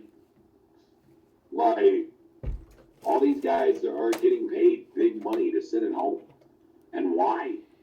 Like, and like Brandon was talking about with like the Joshi wrestling. See, and this is the problem that AEW has. Like, they think that because something's big in Japan, that it's going to translate well to the States, and it doesn't work that way. They don't. It doesn't translate.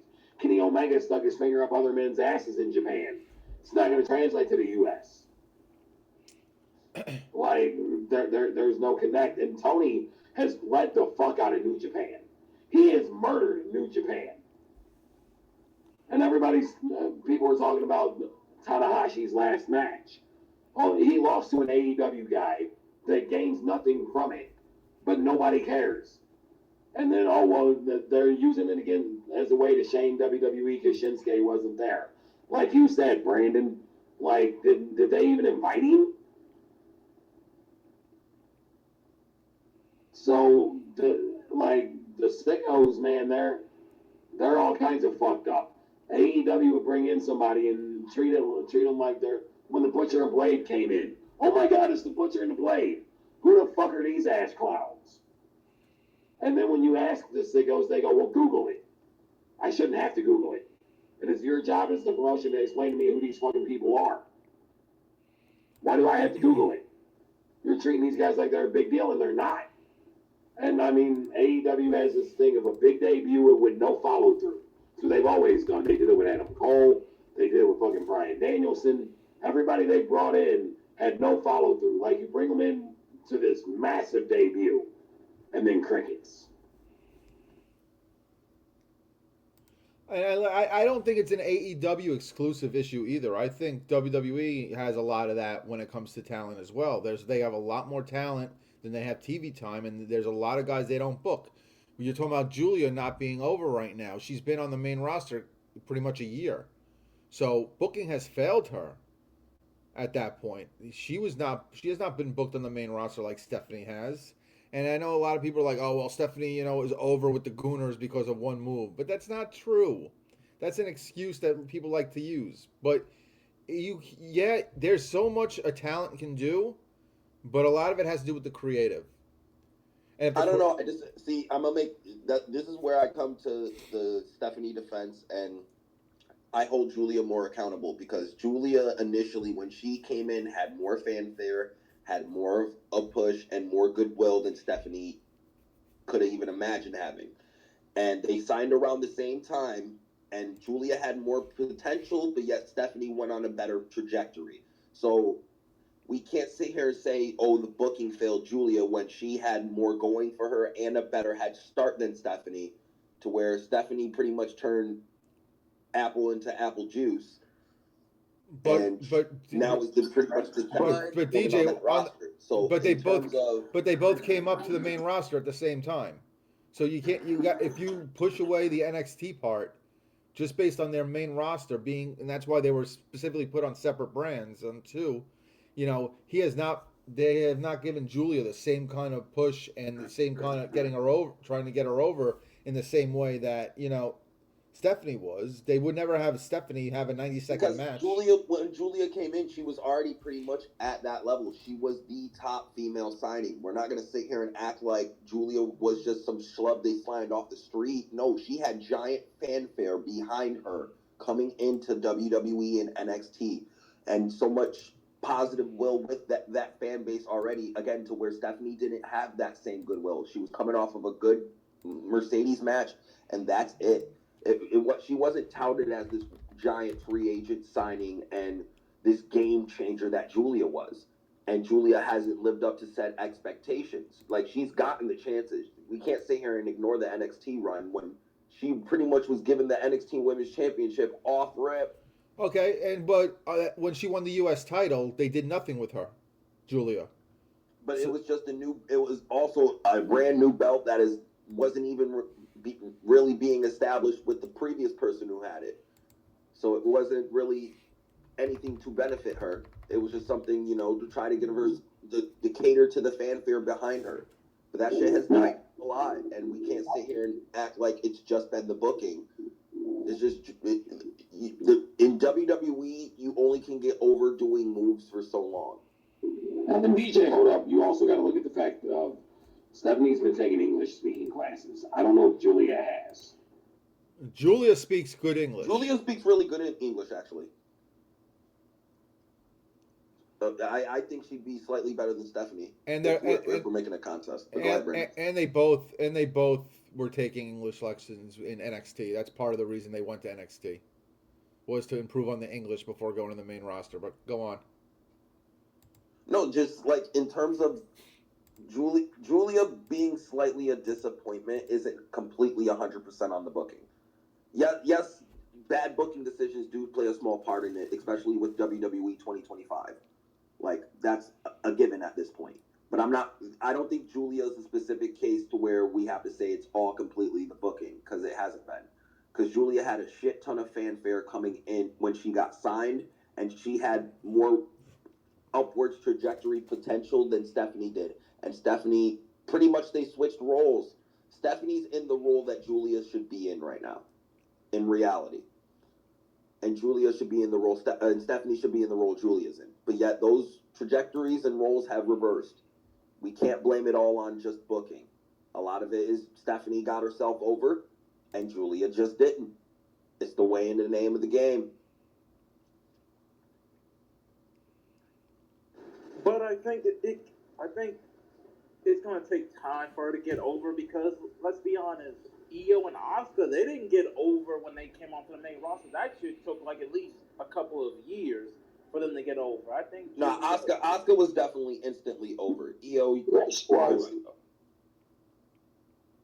I was gonna say Oscar was over day one. Oscar is probably the one few examples where she purely got over by doing moves and stayed over by her matches. She didn't really need to talk herself over that much. And again, Oscar was coming up during a different time to where females doing moves was more than enough to keep you over. Look at all the horsewomen. So like, I think Julia has a lot more working against her with all the personalities now they actually have. And again, it's WWE. Me and Brandon brought up this point earlier. It's all about the entertainment and entertainment values. You can't get over by just doing moves and doing interesting moves. It's really hard to stay. If that was the case, Ricochet would have never fucking left. He'd be a top guy right now. So I think they have the right idea with the Kiana James things, throwing a manager with her to try to get some. Well, let me ask you this. Let me ask you this, DJ. Now, we know that Mina is in AEW, doing that in WWE. What if you switch them? Do you think Mina gets over in WWE and Julia's over in AEW if you switch them? Yes, 100%. Because I think Mina, in terms of the look, and WWE, like I said, that's what Mina would be exactly what WWE wants. And I feel like Julia would be a lot better catering to the AEW fans and their style of wrestling than WWE, where in-ring isn't appreciated as much as it should be. Okay, fair point. I think Mina is definitely more of a visual package, and WWE can do a lot more with that visual package of Mina. Like, she's definitely not going to be able to do the tit shaking thing all the time, I don't think, because they're catering to kids. But I think in terms of just she looks like a star. She does look like a star. She has a star look. So they just that alone, they'd be able to market her with that. And she's not terrible in the ring. She can work.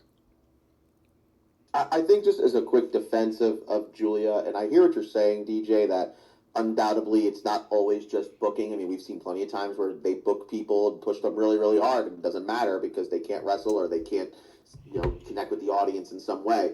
But you have to also admit that the SmackDown Women's Division has been booked fucking terribly in 2025, with very, very few exceptions. They have had a lot of problems. A part of the problem is that Julia had no one to work with. Like, literally no one to work with. She didn't wrestle for, like, weeks, it felt like. The women's world title scene was, like, the same recurring four people, to the point where after Tiffany Stratton has her big win over Charlotte Flair at WrestleMania, which should be, like, this really big establishing moment that really sets her apart from everybody, it felt like, it was a really lackluster reign. One, because they made her a face and it was awkward because she's not a face type of character.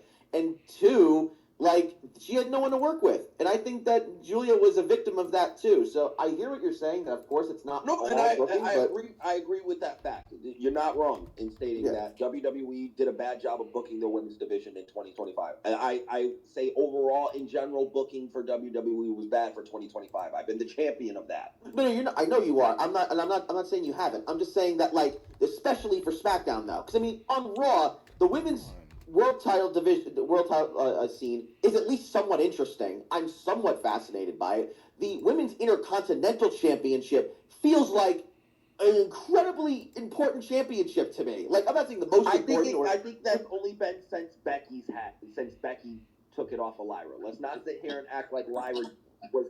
Yes, she did. She was the workhorse. She was the workhorse champion. I have to agree with Brandon on that. I thought Lyra as the Intercontinental Champion, it felt important. I love Lyra. I'm a Lyra stan, so you can't go by me. I'm a little bit biased, but I felt that from jump, the women's Intercontinental title felt more important, and the women's U.S. title felt very lackluster. They gave it to Chelsea, and Chelsea was doing fun stuff with it. Again, she had no one to work with, and then they gave it to Julia, and it was a black hole.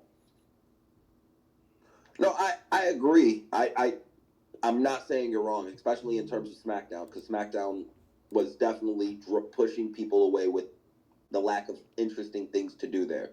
And I think now that they're going to bring up a slight, a few women from NXT, and I think they might shuffle things around, like in terms of belts and shit. You know what I mean? I think they might put, the world title on Raw, or the WWE title on Raw, and the US title on Raw, and switch the other ones to SmackDown to try to help get SmackDown some interest. But maybe that's me being over optimistic and overthinking things. But I think this year they have a chance to pretty much build their women's division slightly better. I also think them featuring the women's tag titles more on SmackDown than Raw definitely fucked up the US division a bit, because a lot of the women were there, trying to keep that alive. So I think with Julia, the issue is always going to be that there's always going to be that, link between her and Stephanie, because they came in at the same time and they both had, different trajectories. Like, again, Julia has not lived up to her expectations at all. A lot of it, if we're going to give a percentage of blame of the booking, I want to say 35% is fair. I think 65% of it is on Julia not being able to get over with the audience. Like, a lot of people, when watching Julia, would sit here and say, this is who they made all this big deal and hype about. This is the girl. And I think she didn't live up to a lot of those expectations. Maybe it's just me. I'm not trying to be biased or mean. I'm just trying to explain why she isn't getting over. Well, what did you think of SmackDown? The first 3 hour SmackDown. I mean, we saw Julia get the US title back. Hopefully, they're going to do better with her with this run. But what did you think of the first 3 hour SmackDown? I think that's to you, Nick. No, I was asking you actually, DJ. Oh, me? Oh, well, I thought it was, again, for this SmackDown, it was really good.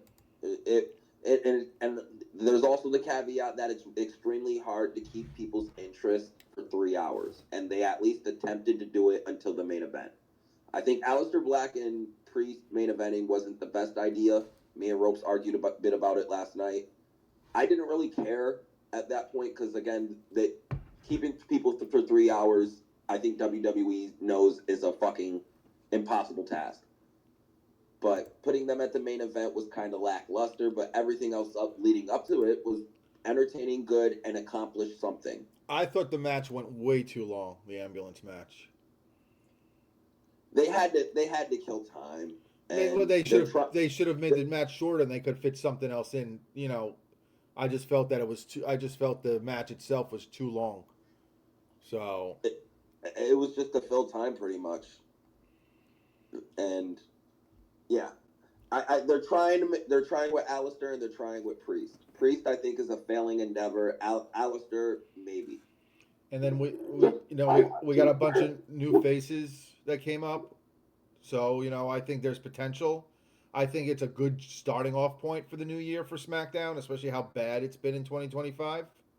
So I'm hoping they could, continue to build and, use it the way SmackDown was used, 15 years ago, 20 years ago, when they would bring, the people from ECW, ECW, to SmackDown before going to Raw. And, that's how we got guys like Jack Swagger and Ryback. You use SmackDown to build these new faces.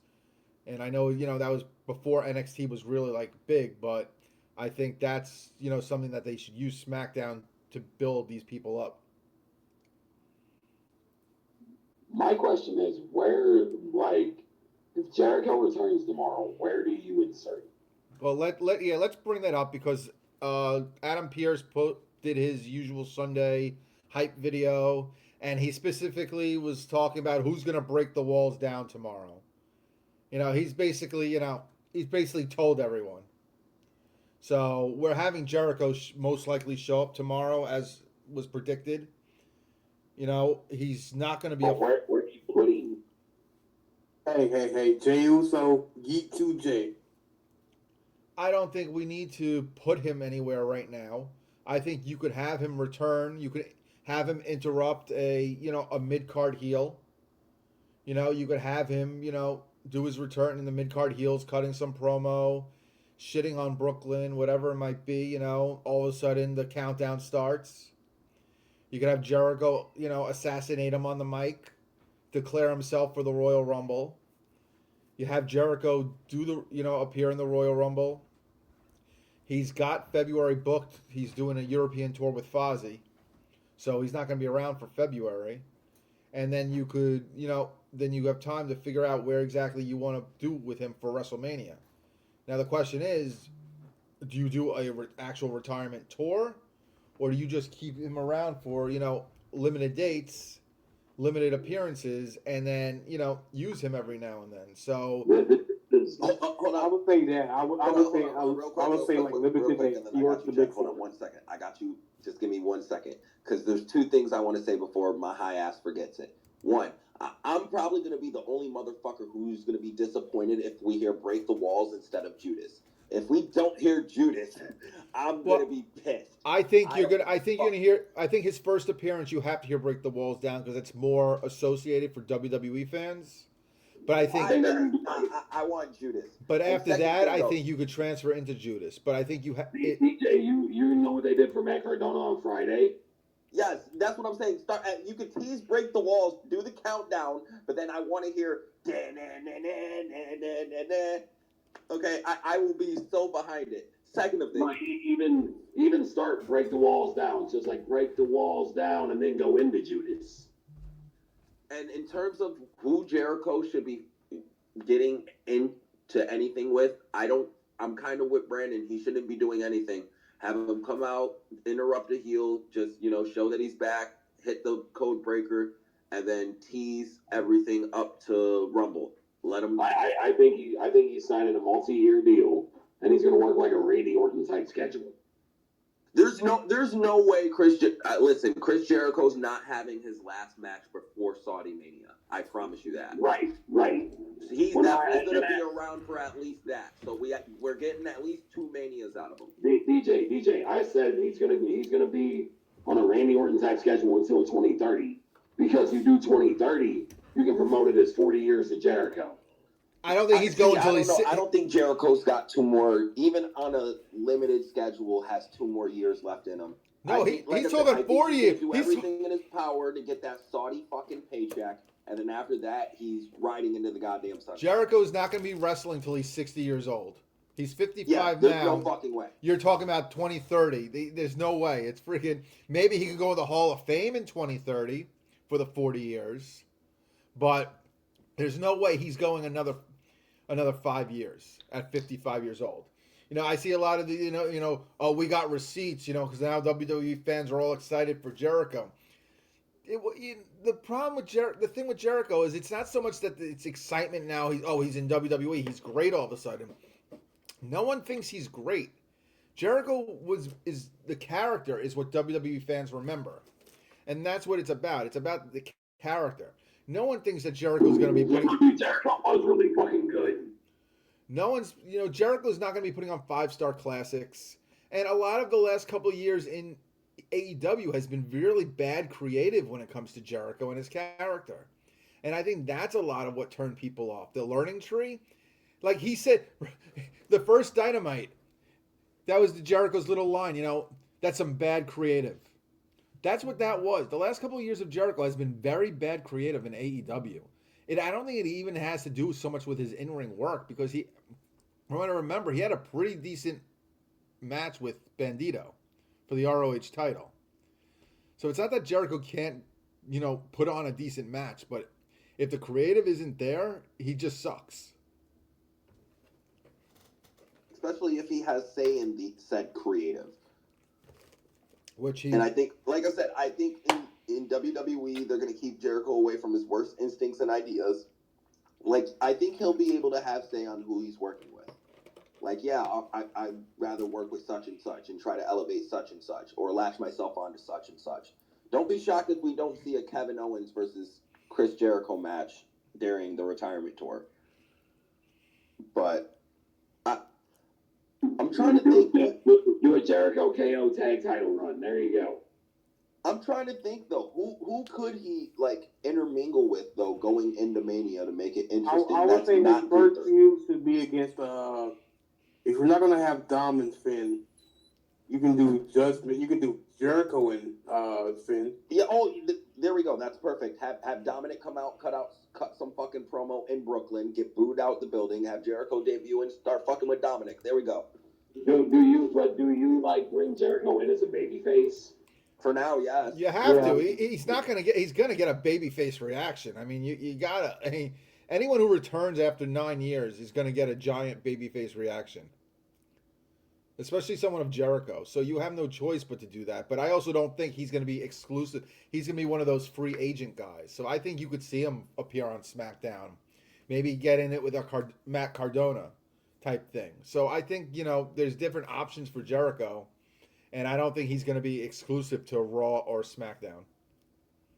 Yeah, that's what I would do. Have him and Dom and it's a Mania. You can tease as, will Jericho get number 10? Or technically number 11, because he did win the New Japan Intercontinental title. So technically number 11, but 10 times in the WWE. I thought it was only world titles he counts. So wouldn't it be his 10th world title?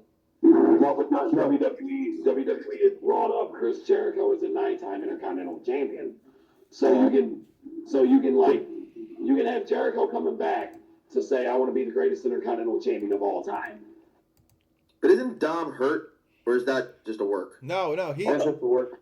No, it's not a work. He hurt his shoulder, but it's similar to Penta. He doesn't need surgery, so he should be out just about a month. The same way. Oh, okay, so then it's doable. Yeah, the same way Penta was. Where Penta was out for a month. Luckily, Dom doesn't need surgery, so he's going to be good in a few weeks. That's great. I don't think you should put Jericho near a title. I don't think he needs to be in a title match or a title picture, even to try to get the 10, because I think that's a mistake. I don't think you should put the Intercontinental title on Jericho. Especially if he's... I mean, you don't have to, but that would be a great first feud because Dominic's somebody that you can trust him with, that you can, that's a veteran, quote unquote. You're not putting him against Roman or anything like that. Him versus Dom or him versus Finn is like right up his like alley. You know what would be? Honestly, if you're gonna give him, I think would be a fun feud if you're gonna put him in that, and you're gonna keep him as a babyface. Let him feud with El Grande Americano. Logan Paul. See, Logan Paul's too high up right now with the Vision, and you don't want to put Jericho in that kind of, the idea that he's like in the top main events, area. I think a feud with El Grande Americano could be fun. I think a lot of it's going to depend on how Jericho is physically, like from when he debuts. If tomorrow is the night he, not debuts, but returns, because I understand the last few years in AEW it's been really bad, just from an objective point of view.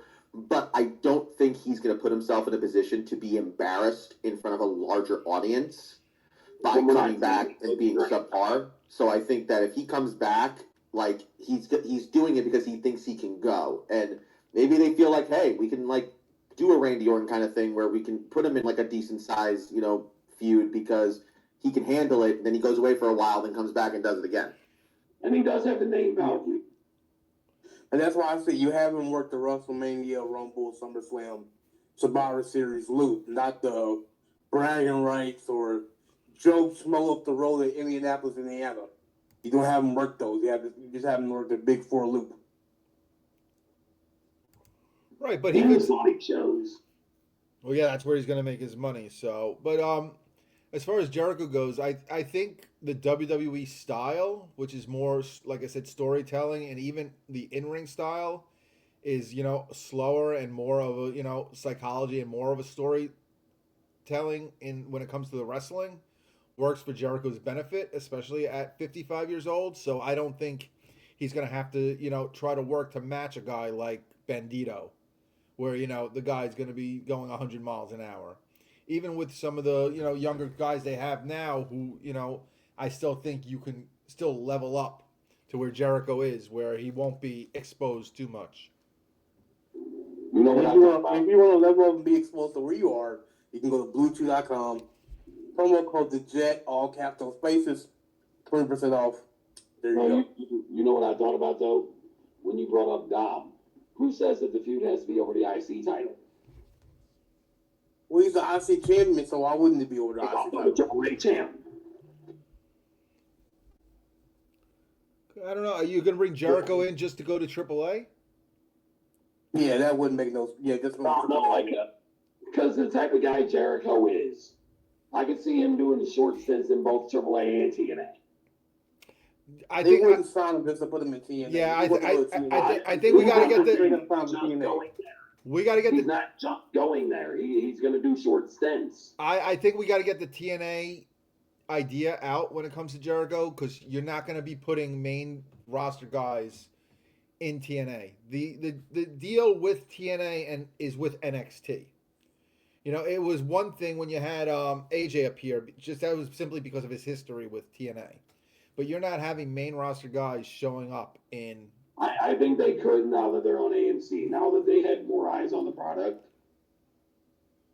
I honestly The only person I feel is like we talked about the others. Unless they have like Matt Cardona and Brian Myers like a tag team run, that's only like the main roster guy I see going there. Not fucking Chris Jericho. Yeah, because Cardona's been there and he's still kind of in the loop when it comes to TNA. So that makes sense for Cardona to be bouncing back and forth. But I just don't see Jericho going to do a TNA. But let's get Dylan. Dylan got his hand up and he's just popped in now. So what's up, Dylan? Yeah, I mean, so I heard you guys talking about Jericho, and I don't know if you saw it, but Adam Pearce looked like he teased something with, break the walls down or something like that. Yeah, that's where we got it. That's what started the Jericho conversation. Was we were talking about what Pierce had to say. Yeah. That was before you popped in. Yeah, do you think he shows up tomorrow, or do you think they're just trolling us? 'Cause No, WWE, they love to troll us. Yeah, Dylan, that's where the whole conversation came from. Is the fact we were talking about what Pierce had to say. So he pretty much was, letting us know Jericho's returning tomorrow, and that's been the rumored date, especially with the first. It's the 1-year anniversary of Netflix, and they're trying to make it. Makes sense. They're trying to make it big. So. Yeah. So I think if I'm WWE, if I had the pen in my hand, I would open the show with Jericho to let him see why he came back and give him like an explanation as to like why is he here and stuff like that. Like I'm opening with Jericho. That's what I'm doing. I mean, kind of like Brandon's idea of like a mid-card heel.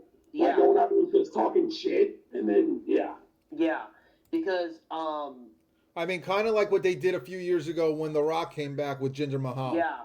You tease. The thing is with Jericho, I don't know the length of this deal that he's on. Like, is he on a year contract? Is he on honestly, no one knows if he's even officially signed yet. So, it's the assumption is because his contract ran out on December 31st that he was eminently going to WWE. So that motherfucker signed his contract. Let's not sit here and not act like he ain't signed that shit the day it was expired. Come on. It won't be it won't be a 1-year deal. I just want to know what the terms of the deal are, because the guy's 55 years old. You know what I mean? Why would I know all that though? Like, you want to know where he sits next? Yeah. It's like DJ said, you're getting at least two manias out of him. He's not missing Saudi Mania. Yeah, that's where I could see him kind of hanging it up. I could see him hanging it up there. So, that's pretty much what I think. I think it might be like a 2-year deal, which is perfect. It depends, because he could have an ambassador. They can sign him to like an ambassador role or a Legends contract too after, because there's still a shit ton of money to be made marketing the name Chris Jericho and merchandising. And the good thing is, there's plenty things for him to do. I don't think, and the thing is, I know Jericho because Jericho. I don't think he wants to be in that world title picture. I think he wants to help elevate a younger talent. That's pretty much what I think his mindset is. So I don't know, because so there's only 4 matches announced tomorrow.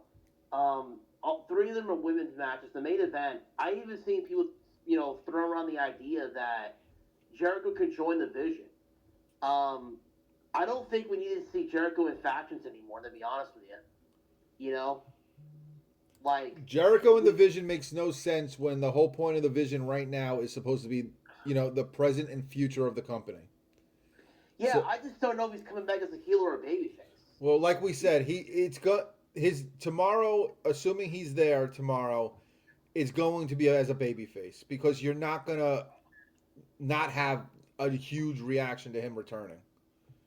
So Yeah, he's not coming back to Judas, which they pretty much spoiled that. Like he's not coming back to freaking Judas. I don't think that's not necessarily true, Dylan. I wouldn't say that he wouldn't come back to Judas. I mean, I definitely could see like DJ and Lloyd were saying. You know, you started off with the countdown, you get the break the walls down with the pyro, and then you go right into Judas. So, same way on Friday they did it. Well, my whole thing is, though, like you said, Brandon, the WWE fans would know break the walls down the whole thing. The hardcore fans know Judas. We gotta separate out. Nah, WWE fans only watch. time out. That's where I'm going to pause you right there. We're not going to sit here and act like Judas does not have mainstream appeal. It does. We're talking about WWE fans that only watch WWE, World Wrestling Entertainment. Yes, but it's That's what we're still talking about here. it's They still know break the walls There are down. enough WWE fans who are into the person Chris Jericho who would instantly know and be going off to Fozzy. exactly. Especially in New York City. We're talking if this was Hoboken, fucking Indiana, you got it. But this is New York, the media Yeah, I capital agree of the with world. DJ. You don't think those motherfuckers don't know Judas? They do. But for the first, again, like Brandon said, the first night you play break the walls down. No, but the rest of it, y'all can whip y'all's dick out and jack off to Judas all y'all want to. I don't know what y'all talking about Judas. I swear to God, it's a fucking theme song at the end of the day. Who really cares? But the first night, it's a needle play drop. Break the Walls I Down. don't want to hear that weak ass song "Break the Walls Down." We good. Okay, DJ. So now we know that either Jericho shows up tomorrow, or if he doesn't show up tomorrow, he's going to show up with the Rumble. Those are only two places I could see him showing up in because he's got a Fozzy tour, for February. The question that I want to know is, what does Chris Jericho do at WrestleMania this year? We already answered that. We said him and Dom. Him and Dom would make sense, yeah. Him and Dom would. Monday night. Like if you're Dominic, if you're Dominic, can you imagine Dominic beating both Cena and Jericho? That would be massive. You know what I mean? How massive? Hold on, that real would be quick. for him? I just want to answer Justin's. The thing with LA Knight is, I think it would do more damage to LA unless we're turning him heel. If the plan is to eventually turn LA Knight heel, fuck it, I'm with it. Yeah. It's something new and refreshing at this point. But putting him against Jericho in a babyface versus babyface match, The promos would be sick. they would. But I'm saying in terms of the actual match though itself, babyface versus babyface, you're dividing the crowd, and most of those motherfuckers are gonna turn on LA Knight. They ain't gonna turn on Jericho. Good point. So it's like, I think doing an LA Knight thing would be a little counterproductive. Dom's the best Okay, bet so because who did Chris Jericho call a stupid idiot first? Okay, I got an out of the box idea for Jericho at WrestleMania, and it does twofold. What if it's Ethan Page? That'd be interesting. I like that. Yeah, that'd be interesting. Yeah. I can deal with that. Because that way you bring Ethan Page up, even though if he is going to come up, I think it's going to be on SmackDown so he could be with Chelsea. But like I said, I don't think he's going to be exclusive to one brand. So I think after his tour in February, I think you definitely could have him and Ethan Page have a program for WrestleMania. I think that would be I think that could be real fun. That would be real fun. Do you think it's a possibility that Jericho brings back the spiky jacket? I think that. The same with this AEW gimmick. Yeah. No, he's not showing up as Painmaker. No. No, I'm not saying that. I'm saying bring his AEW presentation with him. You know what I mean? No, I think you want to watch Rampage? I think they're going to stick to the WWE presentation for the same reason everybody's saying we need to hear Break the Walls Down. It's part of the nostalgia package of Chris Jericho. They're not going to be selling what Jericho's done the past 5 years. They're going to be selling what he's done the past 20. I think we're going to have a new version of Jericho. I don't think he's coming out in the light up jacket. But I also don't think he's coming out in the Painmaker stuff. I think, he's going to reinvent himself for 2026 WWE. He's coming out to Judas, motherfuckers. I'm calling it. I don't care. I agree with Brandon. If he comes out to Judas, I'll be an AEW tickle for a whole week. I'm just saying. No, I'm just. Jericho himself has made a point to say that he doesn't like to repeat the same gimmicks twice. The main reason why he left WWE, he said, was because they only wanted him to keep doing the list stuff. So I definitely think he'll come out. You'll have the nostalgia feel because it's Jericho, but it will be a newer, polished, or different kind of version of Jericho. I'm going full thickle tomorrow before I can come up to Judas. That's the one thing about Jericho. He'll always try to reinvent himself. So I think we'll definitely see some sort of reinvention. Which is part of the reason why, he might be going to use Judas, because Break the Walls Down is associated with Y2J. So. Okay, so I do want to ask. Y'all already talked about this a little bit. We talked about the IC title heading to WrestleMania whether he does Jericho or Finn, whoever. Where do y'all see the men's United States title going into WrestleMania? Do y'all think Melo keeps it? Yeah, I've been saying Melo right now. Yep, I've been saying Melo Trick. I said that on Zeus's show, I think, last week. The play is the safe bet. It's literally the safe bet to go with. The play Melo and Trick. It's the perfect way to bring Trick up to the main roster. They're going to give him some type of push, most likely as a heel. So he showed up. He's definitely give him the U.S. title. He's definitely a heel. Guys, is it fair to say, DJ, that Raw's been better than SmackDown? Hold on, we're not done with my question. Hold on, we're not done with my question. God damn it. Yeah. But the pause on that. United States title. Melo, Trick. Yes or no? Yeah, I think that's the way to go, honestly. It makes sense. Brandon? Yeah, I'm sorry. What was the question?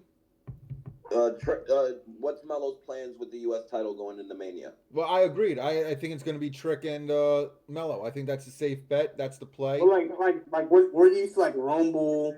We got to review that. Rumble, I think they're gonna. I think you're gonna get. Remember, Royal Rumble 1990 when Hogan and Warrior met face to face for that very first time. I think you're gonna get something similar to that with Melo and Trick.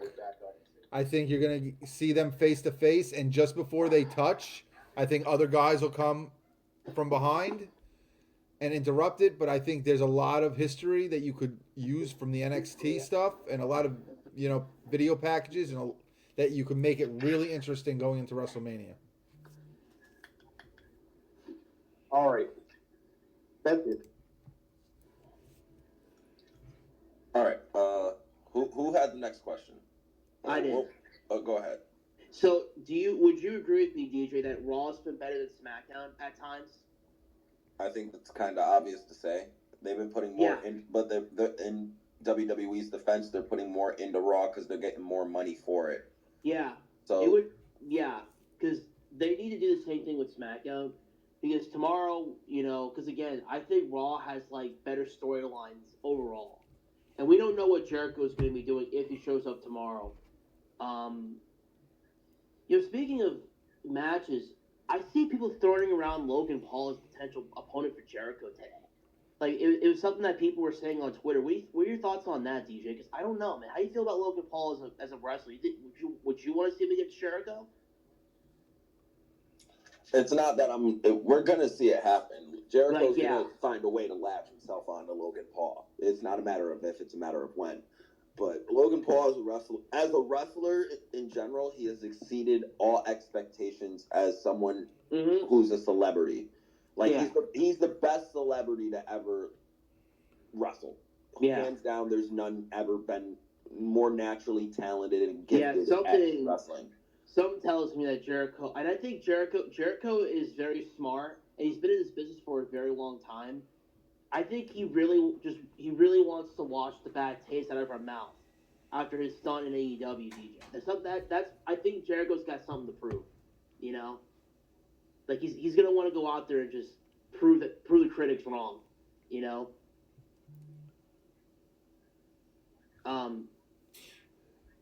you agree with me, DJ?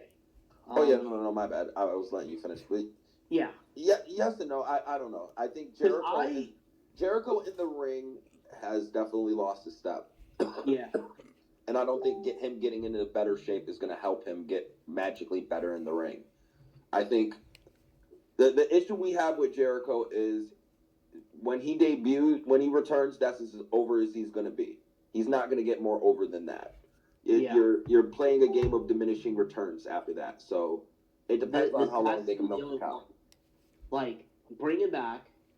I think like this. I know Randy Orton doesn't have a full time schedule. I think the same thing with Jericho. He might be in there like here and there. He's not going to be on a full time basis. You know, like same thing with Punk. Same thing that's going to happen with everybody else. They're going to be on part time schedules. You know, I truly think WWE really wants to spotlight the younger generation, and I think these networks may have a say in that. Of like, you know, I could see a situation where in the coming years, I could see Punk, Rollins. I know Roman's on a part time schedule, but I could see Punk, Rollins, Jericho.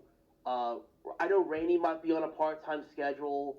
I think a lot of your bigger names stars, your legends, will be on part time schedules.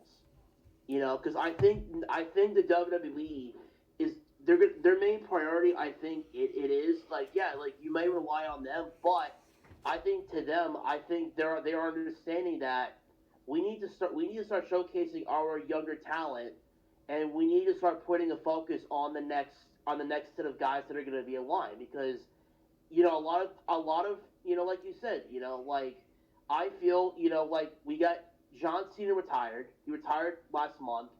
We got AJ Styles retiring. There's been rumors about Brock Lesnar. There's been rumors about Jericho. Um, the WWE, are, I feel like they're understanding a little bit that these guys are old, they're aging out and they're kind of phasing out. I think slowly but surely Punk will get phased out. I think Rollins will eventually get phased out at some point. Do you agree with me with that on that opinion, DJ? Yeah, but I think WWE has enough guys in place Yeah. for the future, Yeah. at least to take over the next 5 years. Yeah, they do have that. You know, I would start this year, honestly. Like, make a big deal. Like, and I'm not saying like, oh, just push these guys to the moon right off the bat. I'm not saying that. That's not what you do. I'm saying showcase these guys, saying, hey, I want you to take these guys seriously, and make sure that you let the audience know that these guys are going to be the big deal. And you know, unfortunately, there's going to come a day when these older stars are going to be phased out, and these new set of guys are going to take over. That's going to be interesting to see how, if they're ready to fill that void. You know, that's what I'm curious about. You know, DJ, it's going to be interesting to see if these newer talents are ready to kind of fill in that void. You know what I mean? Yeah, I definitely get where you're coming from. But hold you on, real quick. I just want to segue into something real quick because I'm tired of waiting on this motherfucker real quick, and I want to get Brandon. I know Brandon's been dying to talk about this. So while I'm filibustering, Brandon, go for your fucking poll. I was gonna leave it till next week because I wanted him to be here. I didn't want to. Okay. I didn't want to let it all. I don't want him to miss it because I want him to give his. I'll talk about one little part of it, but I'm gonna leave the main part until Leo is here next time. But I want to just talk about the other thing was. I see. We got Lloyd. We got people who've been watching for a long time. Agree or disagree? In 1999, when Kevin Nash unmasked Rey Mysterio, that removed all mystique and aura from him, and made him look like a 15-year-old boy band member for the last 2 years of his WCW run.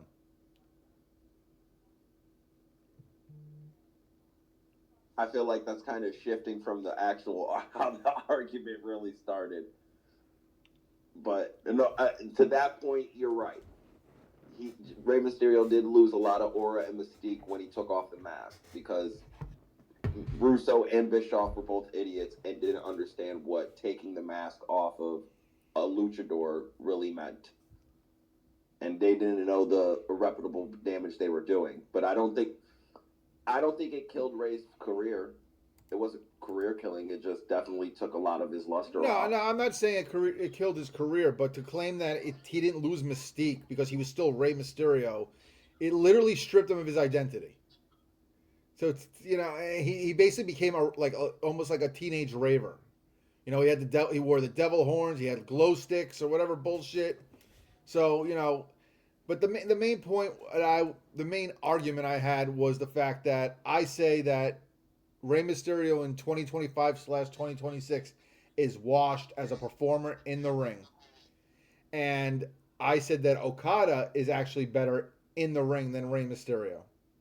And the funny part is it started off as a troll, but then I really started thinking about it, and then I really, doubled down on it. And I put a poll up on my Twitter, and most people, for some reason, said that Rey Mysterio is better than Okada. I put the same poll on because it's the fucking truth. It's dude. not the I'm truth. Sorry. It's not.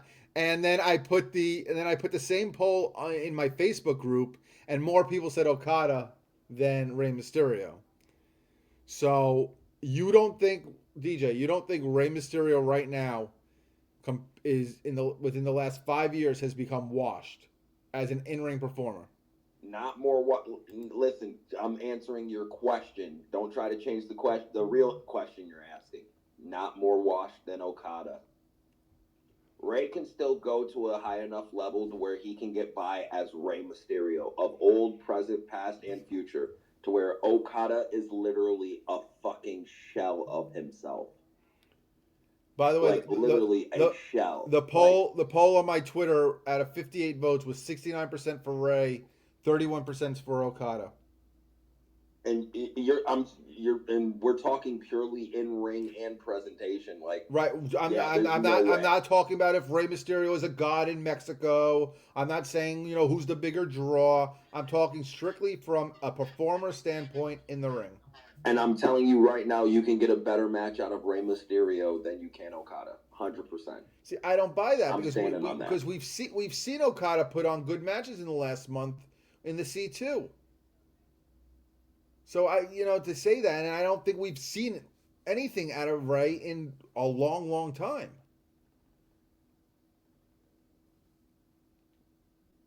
I don't think Rey has had really any serious single matches in the past 5 years, though. Like, he's pretty much been a filler guy trying to get younger Latino talent over. Like, that's pretty much all he's been doing. Working with Dominic, working with the LWO, making appearances in AAA.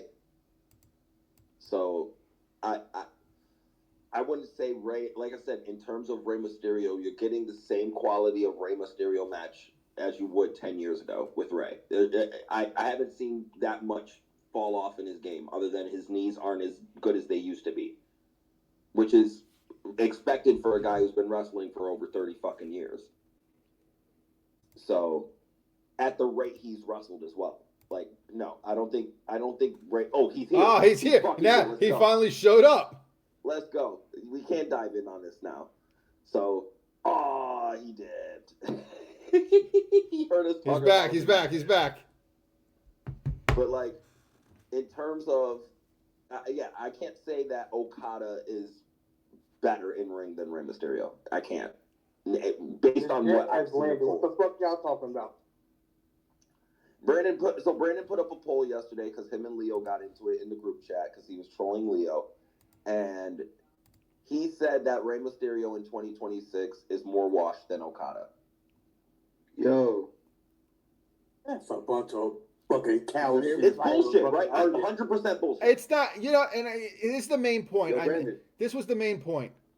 The main point is that, Leo, you're here? Yeah, can y'all hear me? Okay, Leo's here. Yeah. The main point is, I said, Leo. I messaged you like 20 minutes that I was on my way home. I know, but we waited. We didn't. Hold on. They were talking about the jet first. Let the jet handle this. Then we'll go to you. Oh, this whole conversation was brought up by Leo. No, this was between Leo and I yesterday. This had nothing to do with the jet and his Blue Chew promotion code. But still, though, hold on. I would say Are we talking about in ring all time or like the last like? No, in ring in 2026. In ring right now. as of In ring 2026, right. Who would you rather watch a matchup? Okada or Rey Mysterio? Who's worse in the ring? Okada or Rey Mysterio? Right now, not all time career. Currently, right now. I would rather watch. It all depends on the storyline, right? If like no. If Okada, in a match, purely in a match, in the ring, who looks I'll worse just say in the general. Rey Mysterio. See, Rey looks worse in the ring. No, I would rather watch a Rey Mysterio match in 2026 than the Okada match. My whole turn that 69% into fucking 71. I don't give a shit because I don't care. Because Leo's freaking. I always tell Leo he's fucking biased when it comes to Mexican wrestlers. He himself has admitted and he defends, and he's a drinking game telling us how much he's Mexican. Every day we know he's going to tell us he's Mexican. Every day, Leo. But I think, like, honestly, bro, like, it really is just you really thinking that, because even. Well, like, that's it's an opinion, so yeah, it is me thinking that. Let me just say, bro, like, Ray has done a much better job at not just taking care of his body, you know, in the ring, but he rarely has a bad match. Okada, I can name a bunch of bad matches, and I'm not the only one that's been. But you're biased because you don't like Okada. But you're not gonna, but you know what? The truth is, you're not gonna give it an honest opinion because you hate the guy. Same way you couldn't bring yourself to say that Speedball Mike Bailey had a good match a couple weeks ago. Hold on, and let me, Leo, real quick, because I didn't get a chance to chime in on this part last night. I think a part of what Brandon's saying is right, and you're letting some of your jaded opinion affect what Okada really did and does mean to the New Japan pro wrestling world and the world of wrestling in Japan. That's like me saying El Santo ain't shit in America because you feel me? He didn't get as big as he did. We ain't comparing Okada to Santo, though. Come on, G. I'm saying in terms of diminishing I can't compare it because that's what Okada means that much to Japan's history as El Santo would to any luchador. You know what I'm saying? That's what I'm saying, though. You can't diminish. I think I could see him being a star over there, but bro, no. But do you get the comparison I'm trying to make? Yeah. Though we can't diminish his impact because he didn't impact a certain area the same as others. You know what I mean? We can't sit here and say El Santo wasn't one of the biggest stars in wrestling history, but he ain't do nothing in America, so he really don't mean shit. You know what I mean? I feel you. I see what you're trying to say. You get where I'm coming from, and I think that's the point where Brandon's the whole basis basically the argument is who's a better in-ring performer right now, present time. And it's Rey Mysterio. That's where I'm on your side, and I think Brandon's lost his fucking knocker. But no, I haven't. At 50 years old, Ray is way better than Okada at 38, and that's facts. That's not facts. It's literally subjective opinion. First off. Okay, so it's not facts. Then yours is the same shit, bro. I mean, we both have our opinions. I know, and that's why I understand that. You did the poll, and you saw it. The poll on my my Facebook poll went the opposite way. And I know you got more sickles following. No, you're wrong. First off, that's bullshit because I had two people in the group chat yesterday even tell you that simply because the name has Elite in it, which is not exclusive to AEW. It existed prior to 2019. Doesn't mean that it's a AEW group. But let me say something. DJ, just, let me ask you. If somebody sends you a poll from a group and the name says Elite Wrestling Community or something, what else are you going to think? Come on, G. Listen. I'm on your side in terms of the Ray. I think what Brandon's trying to make sure you understand and realize, though, like, Okada definitely had a phenomenal career before AEW. Like, he definitely has lived, you feel me? If we're talking pre-AEW, the conversation between him and Rey Mysterio is a lot closer than a lot of motherfuckers want to admit it to it. But the fact that we've had to deal with the past 2.5, 3 years of Okada in AEW, and he is beyond a shell of himself. And even Brandon himself has to admit this, that Okada in AEW that we have seen is not the same Okada of fame. Yeah, I've never. Okada might be well known in Japan and he might have a few fans in the U.S., but Ray is a global superstar. G, like more than just Mexicans know him. I know I'm Mexican, so obviously. Hold on, I gotta take a shot. I gotta take a shot. Hold on, I gotta take a shot. He said it. He said it. DJ, I told you. Told you he was gonna bring it up. At the end of the day, though, he's a global superstar. There's a lot of people that know Rey Mysterio. He's a mainstream star. Nobody knows Okada. You could go to Albertsons down the street. You could ask people, do you know who Kazuchika Okada is? They're gonna look at you crazy. Hold on. Again, let me put this in perspective for you, though. Again, Rey Mysterio is known well in the Americas, Mexico and North America specifically. If we're going to the UK, definitely as much people know of Okada than they do Rey Mysterio. That's where I think you're being a little jaded on your opinion. And in Japan alone, this motherfucker has animes made after him. He's a fucking legend over there, okay? Only Inoki and very few people have that type of notoriety and fame in terms of wrestling in Japan. So that's where I'm saying I think you're undermining his impact in wrestling just a little bit, just because it's not specifically something you're into or something you know about. It's your personal bias because you don't like the guy. 20 years ago was possibly top 3 wrestlers on the planet. And let me tell you something. If Okada would have gone to WWE a decade ago, he would be known worldwide as well. Let's not pretend. I doubt it. That's bullshit. It would be a fact. He in terms of being able to have that marketability, he had it, and in ring, he was as good as Nakamura, if not better. We're not going to sit here and act like Shinsuke Nakamura wasn't a huge fucking thing in Japan too. I know he was a good wrestler. He's a good wrestler. I'm not gonna knock him on that. Like, I'd rather watch him in ring than Okada for sure. But I'm still not really big on Shinsuke, to be honest, like that, because there's nothing really about him that really gets me invested into his character. And but I'm just also trying to state, just because you're not into him doesn't take away the impact said person has. And the biggest argument I'll make to you is I hate Hulk Hogan. I think Hulk Hogan is one of the most overrated and over talked about wrestlers in the history of the business. But that's specifically a DJ opinion. But I cannot deny the impact this motherfucker has made in the wrestling business, and that he is a WWE GOAT. And possibly in the Mount Rushmore of wrestlers, depending on what conversation we're having. And you know what I mean? Especially in terms of box office draw. And DJ. Like, Hogan is one of the best and biggest box office draws of all time. I can't deny that, no matter how I feel about the motherfucker. You know what I mean? Let me ask you something, DJ. In this conversation, if Okada went to WWE and not Nakamura, and replaced Nakamura when he came in 2017, whatever it was, would he not be as a big name in the U.S. as well? Because that's what he's saying. He's saying that, even if he came to the WWE, no one would know who Okada is. No, I didn't say that specifically. I said that if you asked anybody here, they wouldn't know. I think he would have the same pretty much trajectory as Shinsuke Nakamura, if not maybe slightly more. Because if he came in at the time Nakamura came in, his body wouldn't have been as broken down, and you're getting a solid 10 more years out of him.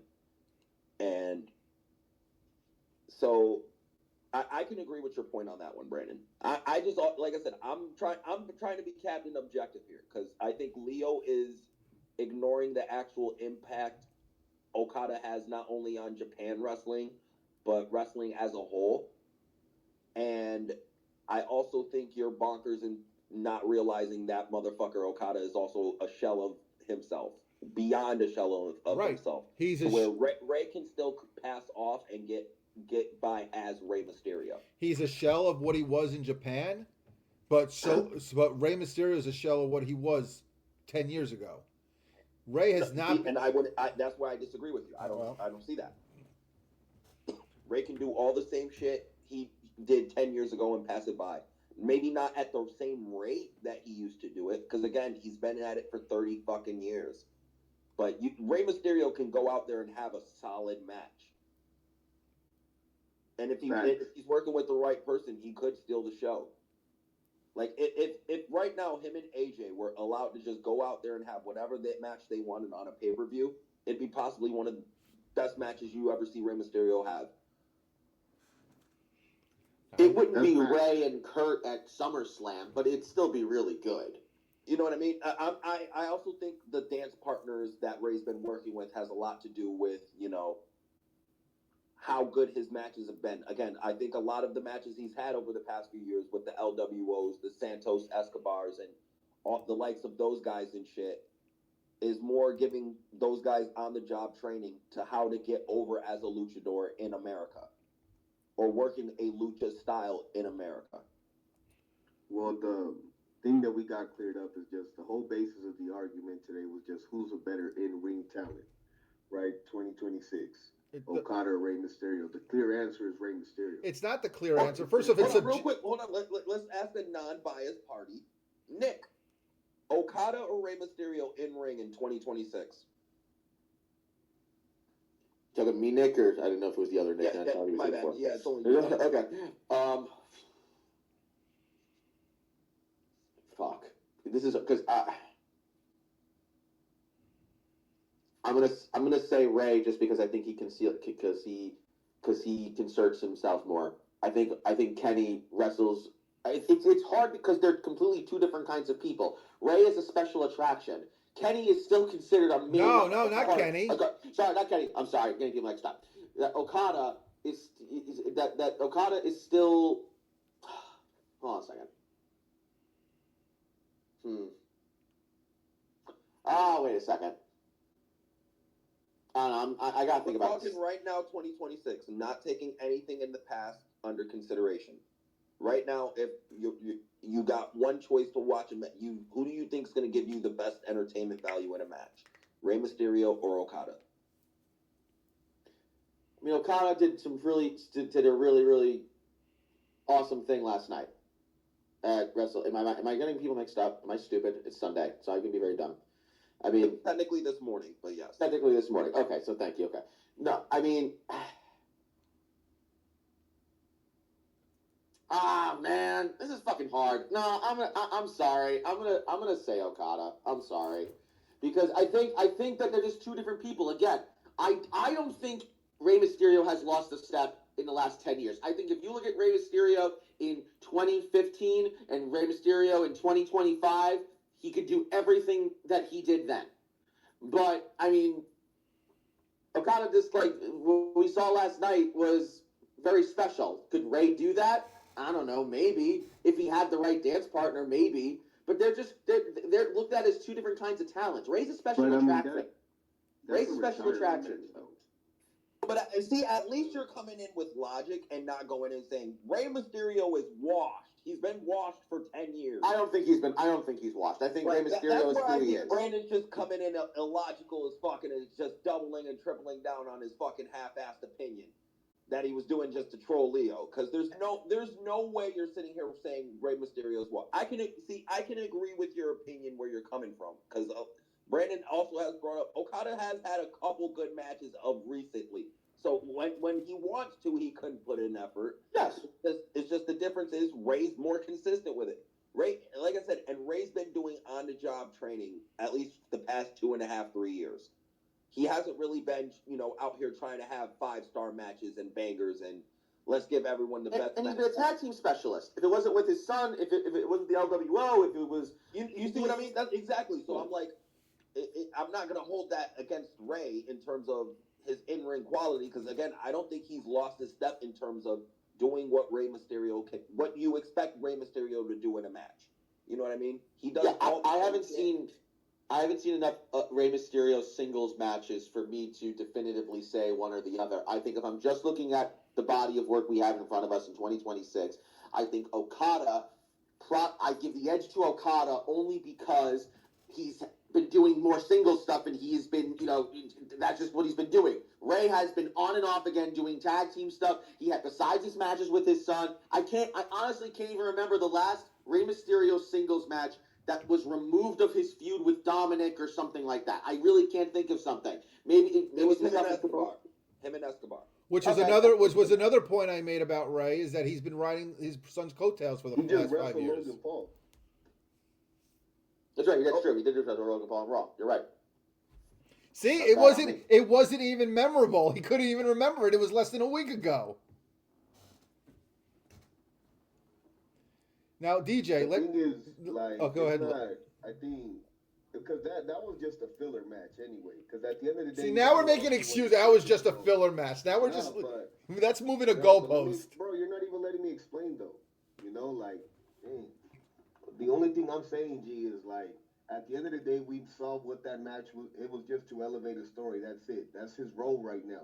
But if you can get Ray to give you a match, let's just say Triple H said, "Fuck it, I'm gonna give you," and like DJ said, AJ Styles 20 minutes in the ring.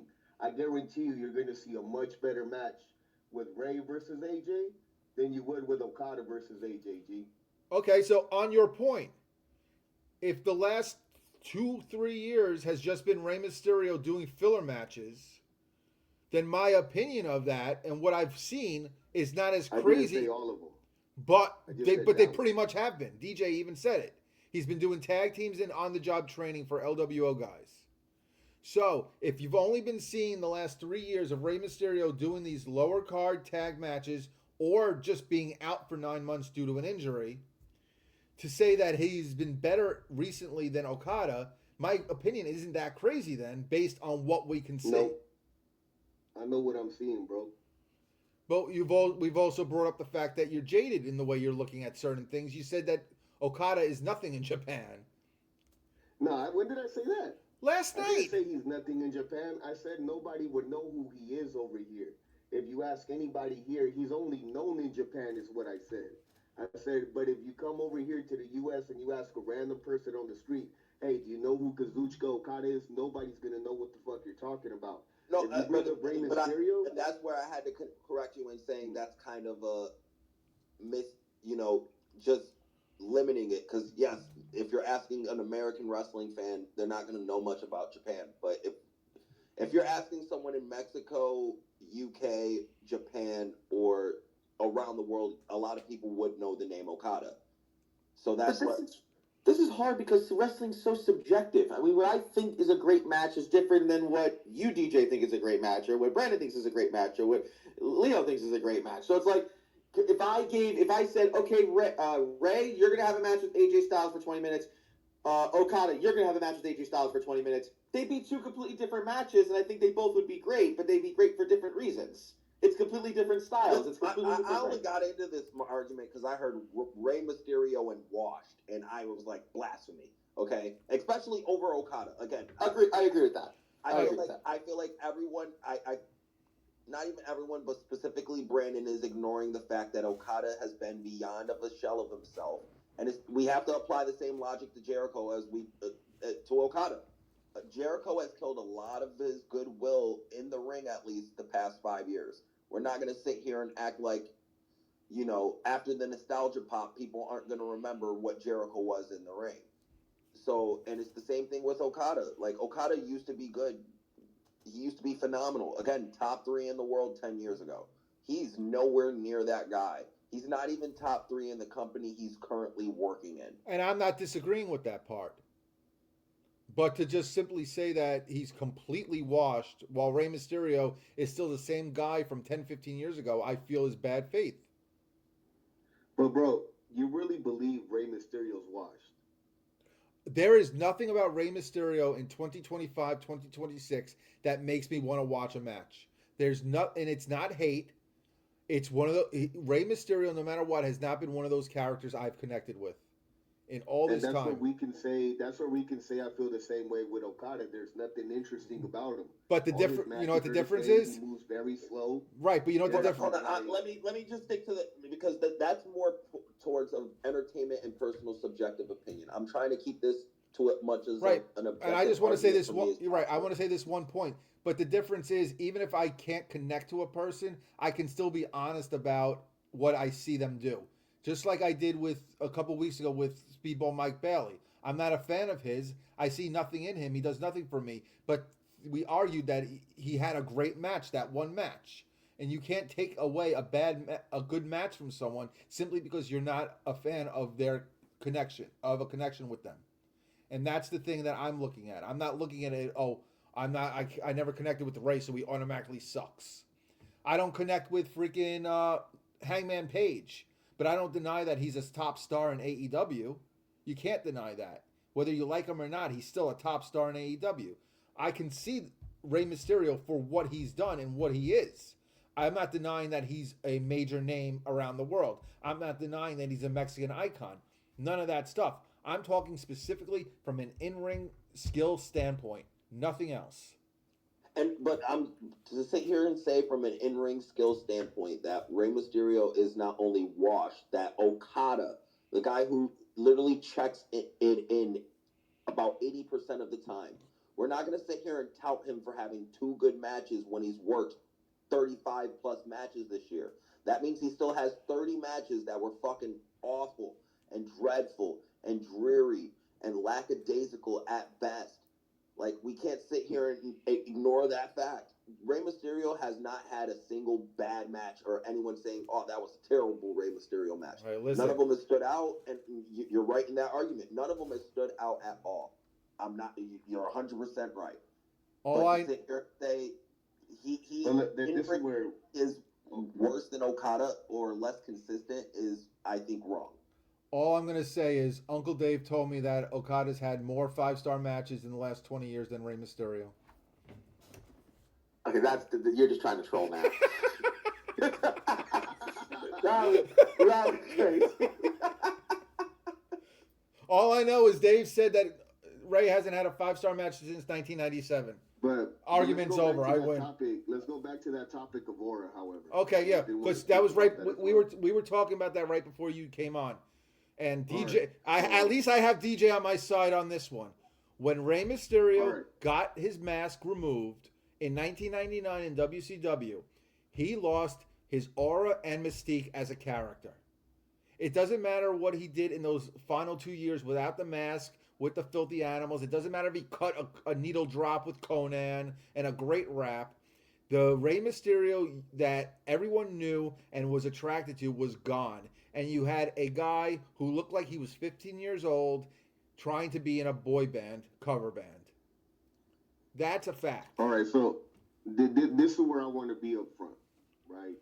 Because obviously I didn't grow up during those WCW days. Like I barely started watching wrestling like late 2002, because I was only 3 years old during those WCW days. But when I look back at the character, like when he was on Filthy Animals, like me personally, and this is where we could say, yes, it is subjective.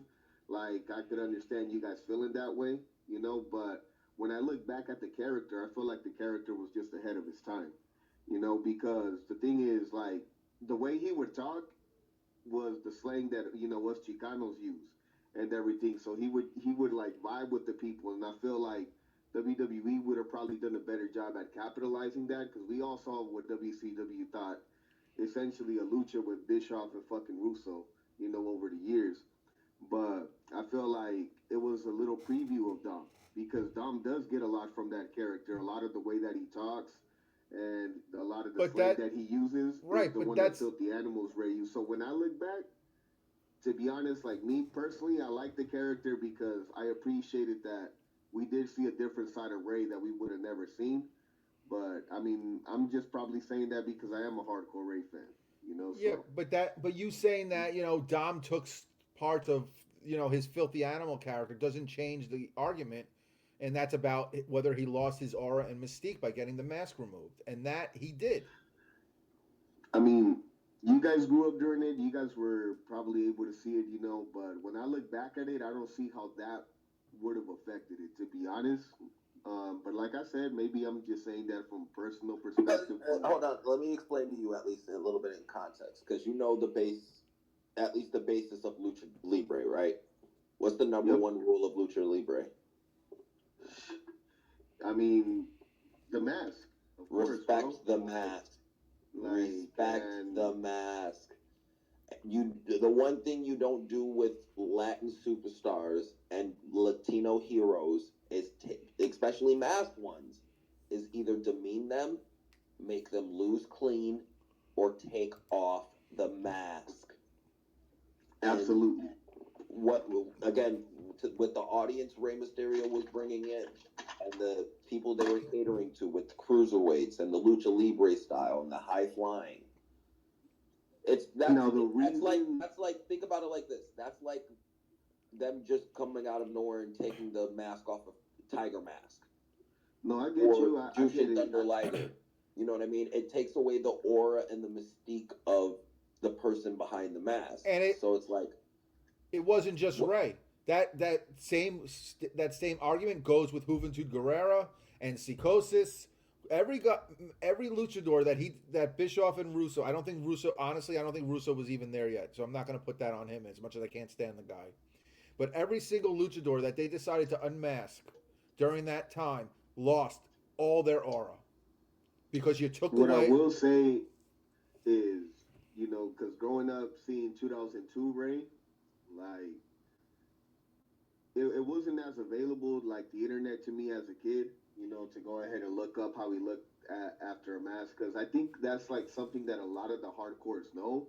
Because to be honest, like there are a lot of people that know Rey Mysterio. There's a lot of a lot of fans that like him, but there's a lot of people that surprisingly wouldn't necessarily know exactly like his WCW career like that unless you really do know your wrestling or are a hardcore mark. So to me, he still kept that mystique growing up because I didn't find out he had unmasked till like 2006 or some shit, bro. You know, like so I could see why you guys have a different perspective on it, but I just feel like you do got to respect the fact that he still gained a career by bringing that mask back, and he surpassed a lot of expectations. To be honest, so you just got to give him his props on that. DJ, you want to chime in on this or? Oh no, he's not wrong from having that perspective, especially coming from a younger viewer. You know what I mean, a younger viewer perspective who don't know the history or the context of it. But again, in terms of kayfabe, wasn't completely dead yet, even though it was on its last legs.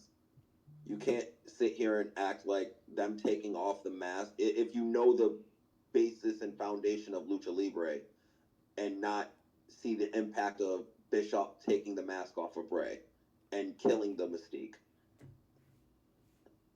That point, I like I said, I'm with Brandon on it because he's right.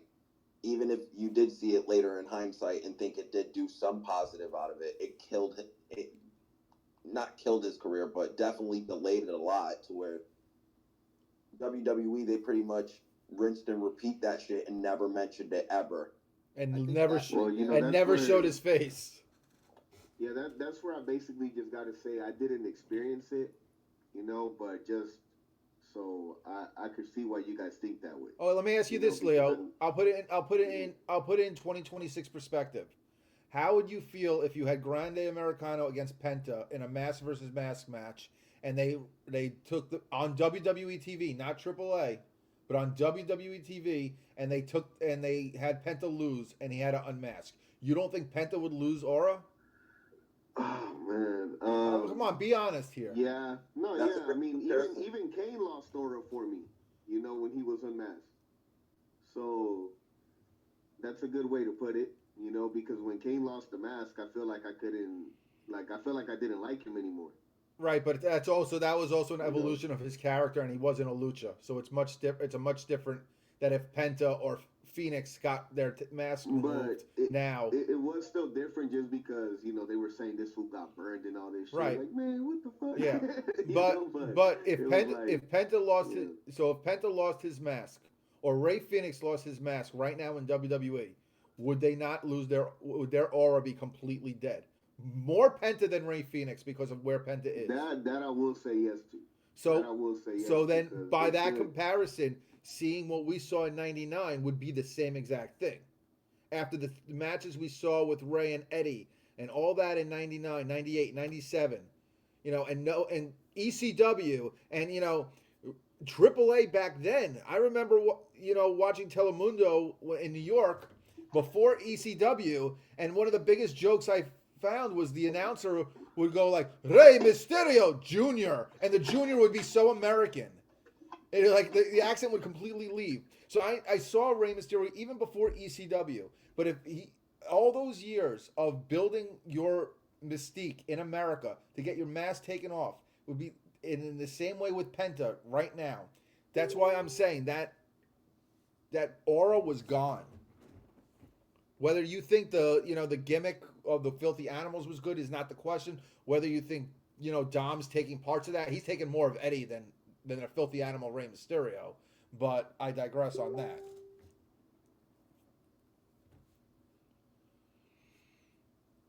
Anyway, DJ, we got anything else? Because we're going close to 3 hours. Yeah, no, I'm all good.